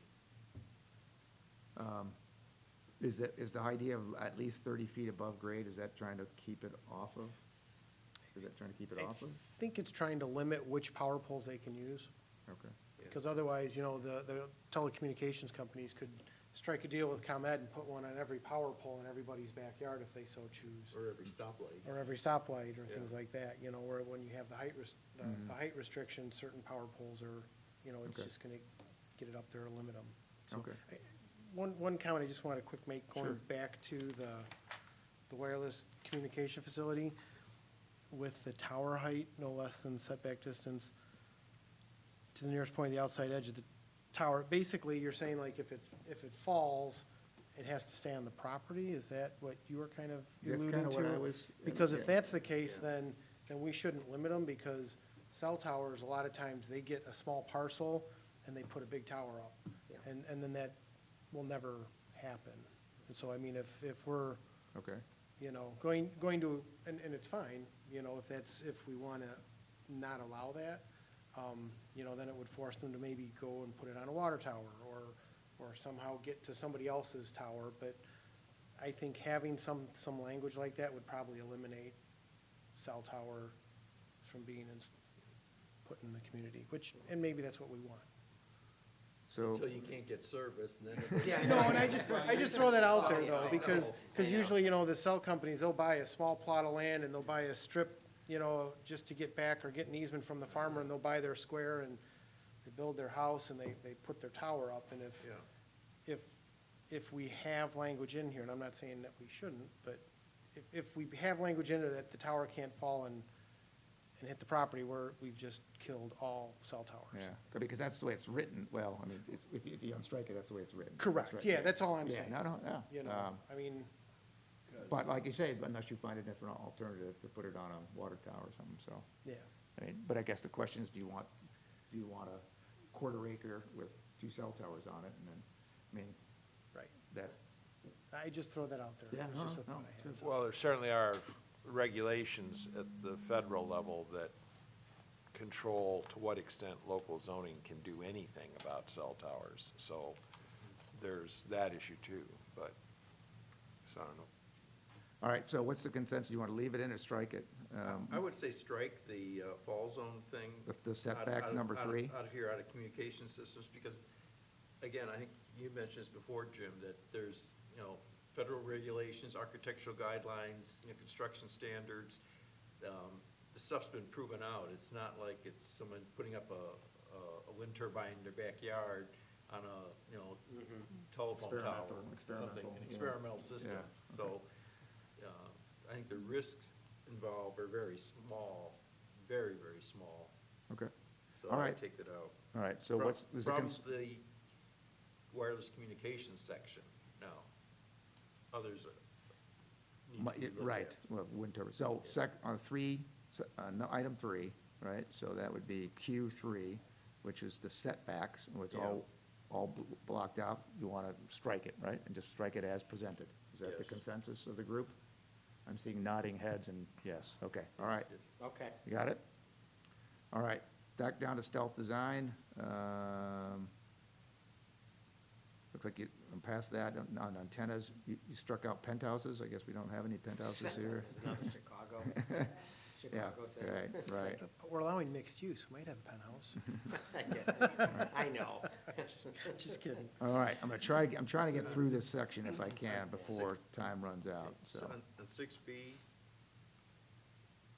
versus wireless telecommunications at lower than 30 feet are considered a special use. I think that's important. I think what you were referring to, Chris, is that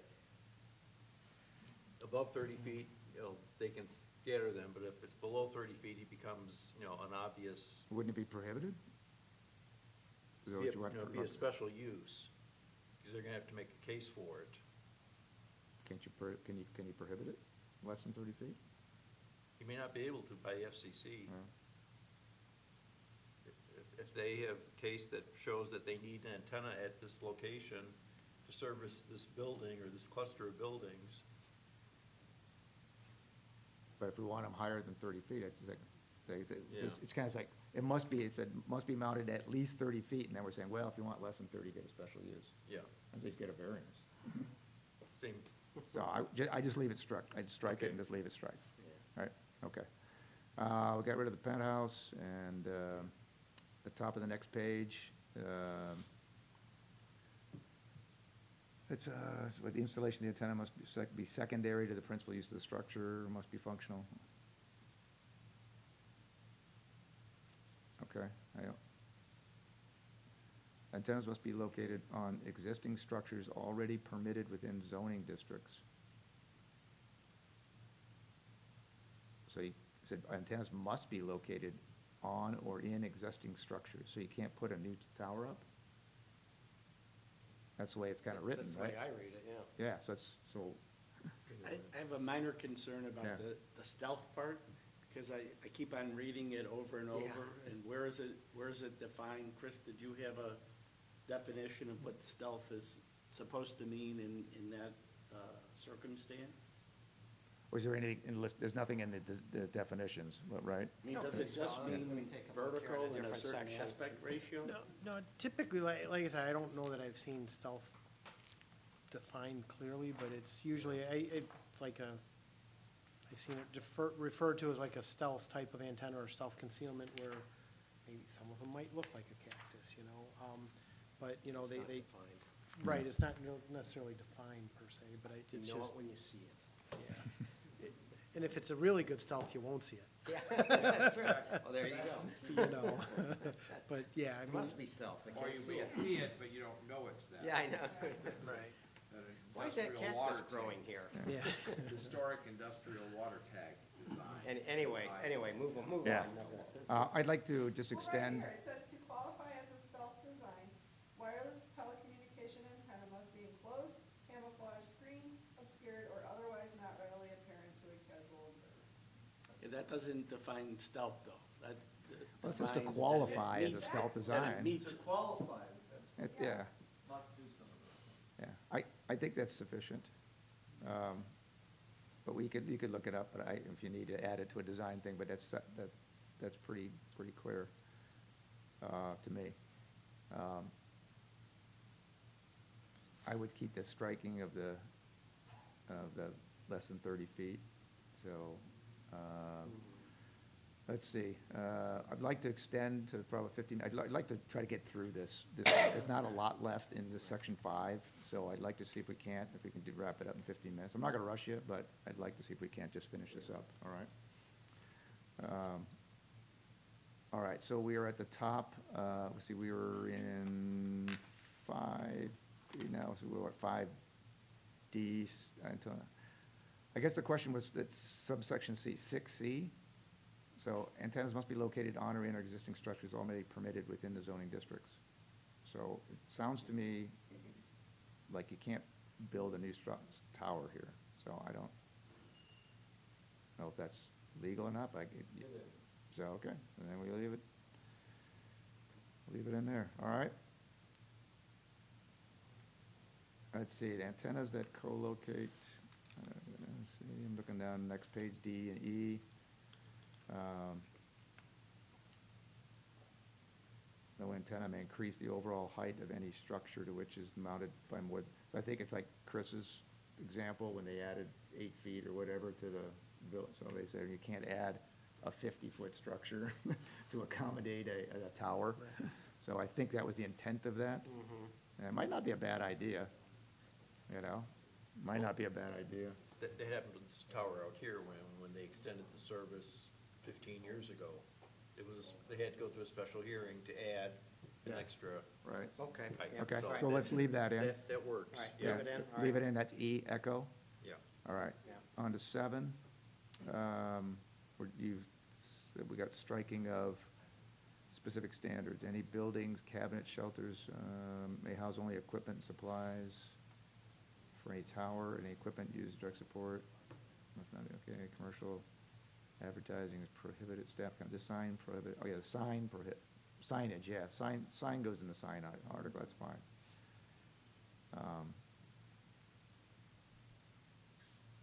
All right, so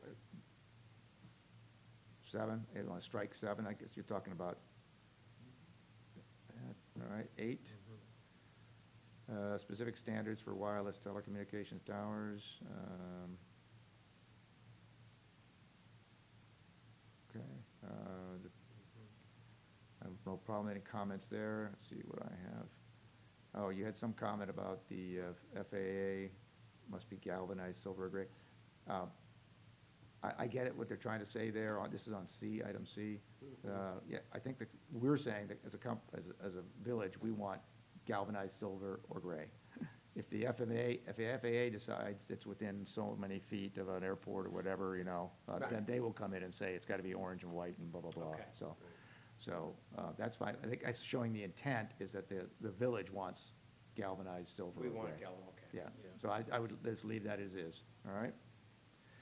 Next page, down, you got the bottom of the next page, you got 11, 12, and 13, you got nonconformities and maintenance and co-location of an antenna on an existing non-conforming tower is permitted as a special. So what was it, on 13, what was the idea behind that? So if it's already non-conforming, you're allowing to add additional antennas on a since it's already there, number 13. If it's already non-conforming, but you're not building another tower, so I guess. No, he's saying the non-conformity provisions are already covered in the Yeah. other Okay, article, okay. so it's unnecessary to. Yeah. All right, very Well, good. you just go back a sec, does anybody know the color of the cell tower on top of the water tower? Because I thought that was white. I think it is. Might be, I'm not sure if Well, the the- previous, The tower is white. The water Well- tower is white on top. the extension? The wireless antenna I thought was white. Could be. I think It's not gray or silver. I think the like wireless antennas themselves are white, the panels you see, but the superstructure holding those up is what they're Yeah. referring to. Okay. And this is about The pole going itself, forward no. too, not non-conforming. Eiffel Tower looking thing. Yeah. All right, 5.4, temporary standards. So your idea here is, like you're saying, is that these provisions are best suited for places in the municipal code. I think so. It's Yeah. like the farmer's market, I mean, that's, like, they have all these operational things. you Yeah, it's know. not a zoning issue, really. Yeah, to me, it's more like Yeah. a permitting issue or Right. someplace else. Municipal code, I like that. I think that's more appropriate. You know, a management plan for the farmer's market, Right. a set of operating rules. I mean, that's just all, that's not zoning per se. I mean, the zoning would say, yeah, you can have a farmer's market here, but to get down into a general site plan for vendor stalls. I mean, Yeah, it's- right. So, and that, similar with the item C, temporary food and mobile sales. Yeah. That also does the Yeah. same thing, so, and then it just gets us to the end. All right, any other comments on this section 5? I'm good. We didn't get fully into the table, but we did talk about several of the high vis items, I think, on the table, so. Yeah. Okay. All right. Let's hold that for right now. I do have a couple quick comments I'd like to make, and then we can wrap it up. So, understanding the next meeting, June 20, I think it's 26th, I think it's the last one. So I understand you're not going to be here. I'm is not it? gonna be You're not going to be here. So we will be getting into the map, and then maybe, so then I would like to just meet with you before that, and then we can kind of go over some of the. Stuff. Yeah, and I wanted to ask everyone, you know, I picked an area that was small in the spatial area, and then turned out to be a little bit more complicated when I got thinking about it and drove around. But I was really, had anxiety today on how, if we got to it, how that would be presented. You know, on the screen is one thing, you know, we can print big maps and pull tables out here and go around the tables. It might be a better way to look at this. There's just a lot of moving parts. You know, we have like a 2014 map. There was a map that was proposed changes. Then you've got to be looking at, okay, if we want to make this C2, what actually are we allowing here? You know, so you got to look at the use table. Every once in a while, you got to refer to, well, what's the purpose of the district? Does that make sense within the framework of the purpose of the district? So there's just a lot of different things to look at. You know, you can be looking at air photos, ground level photography, trying to decide this. Is it a non-conforming use right now? Do we want to make it conforming? You know, it's not harming anyone. So there's so many moving parts on how to examine this, and I'm not sure the best way. You know, what I don't want to do is go through the village, you know, parcel by parcel. You know, like to try and take things as broadly as possible. There were a few things today that I caught that I felt the 2014 map was wrong and the proposed map was also wrong. And I'll give you just the one example, if I may. The Argo place that fabricates some type of pipe, it's light manufacturing, that was zoned B3 under the 2014 zoning ordinance. On our proposed map, they're showing it as C2, and it really should be R&D, which is light industrial. So that's a case where I would differ with that proposed map that was done a couple of years ago. So just things like that, you know, kind of highlight, hey, I don't think this is right. There is an auto tire place, muffler place, right on the other side of the trail that is zoned farming still. I mean, that's really, Light industrial. yeah, or C2 or light industrial. It's probably not We're gonna find a lot. a number of I issues know. like that. I know. I'd like to see, you know, what I call a E-size rendering, where we can physically look at it. I can't look at my computer screen and Right, that's what I was afraid. It is, it's hard for me too. I'm always zooming in and out and trying to pan around and. But if we can have them that size. Right, But yeah. just of like the commercial district. But just, yeah, just blown up, yeah, okay. Whatever ones we have out there and then labeled like that, because then we can all, I think we can all see it better and then be able to discern. Just what gather around the differences table are, and just too. go through and. And we'll give you the proposed zoning of what C1, C2, C3 would mean in light industrial RD. Yeah. And then that should, But we're gonna need, and I think that's why I want to get together with you, Jim, to kind of get this planned out ahead of time. But you're gonna have to say what was, or what currently Yeah. is, you know, what's proposed. And then it is gonna be somewhat complicated, because now you're talking B1, B2, B3, and now we're talking C1, C2, RD. Yeah. You know, so there's gonna be, like he says, a lot of moving parts. But I think maybe it is a tabletop exercise. Yeah, okay. But I'd like just to get together, and we're gonna try to hash through and go through a couple examples and see how it Yeah. works.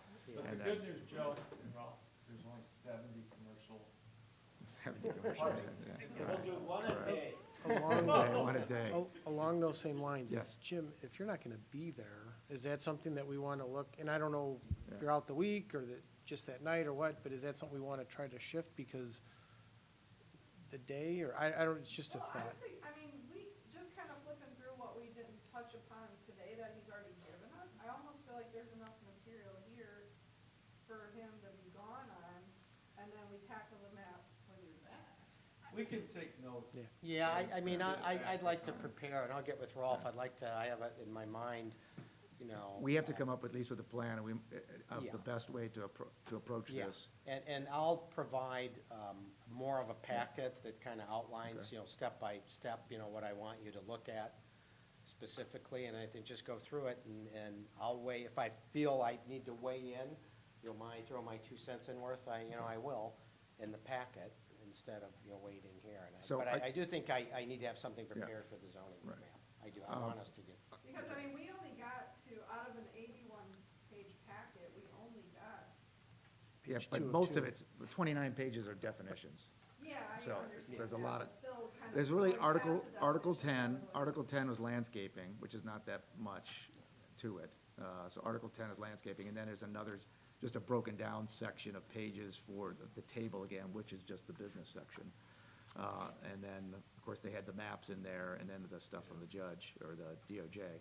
So, not a lot of stuff, but we probably would want to have section 10 on there, and then probably actually review the section 5.1 table, the table, and then section 10, and then we can go to the maps, all right? Yeah. That's the way I would propose, all right? And then So- that way, if we do have a lot of questions on the maps, that can be revisited. Right, You- absolutely, absolutely. That's just one section of the map, so hopefully we're gonna get a nice format on how to deal with this. If we can all agree that, hey, this is the procedure, this is the template of how we move forward, it'll make the next section easier, that, hey, we have the definitions, here's the old map, here's the new map, let's put this one here, how do these agree, how do they disagree, and then we can highlight, that does this As long as fit? we have a bunch of different colored markers, we'll be okay. Yeah, yeah. All right, Okay, all right. Yeah, I mean, those. you weren't looking to wordsmith every definition, they were just there for your kind of catch-up. Yeah, right? It's it just not- it helps you helps you. That wasn't- understand, We yeah. weren't looking to review each of those definitions. No. Yeah, I was a little confused, because sometimes there was something in the 2023 column, and then the 2024, there wasn't anything there, and there was no comments, so I didn't know I think whether. they're keeping it. Yeah. Just keeping the 2023 definition, that's what I saw. Okay?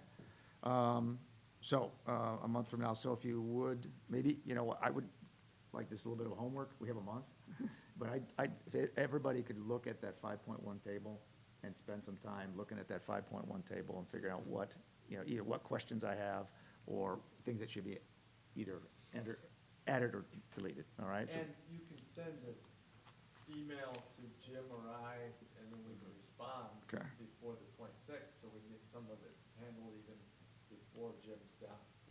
All right, and then with that, I'm just going to say thank you very much to everybody today. I appreciate your guys' attentiveness, and your good work, that you come prepared, and you make good comments, and it really is a pleasure to work with you, so thank you very much. Thanks, Ralph. I don't wanna wait till the end, Yeah. but while Barb is here, I do wanna commend her, doesn't come from school, on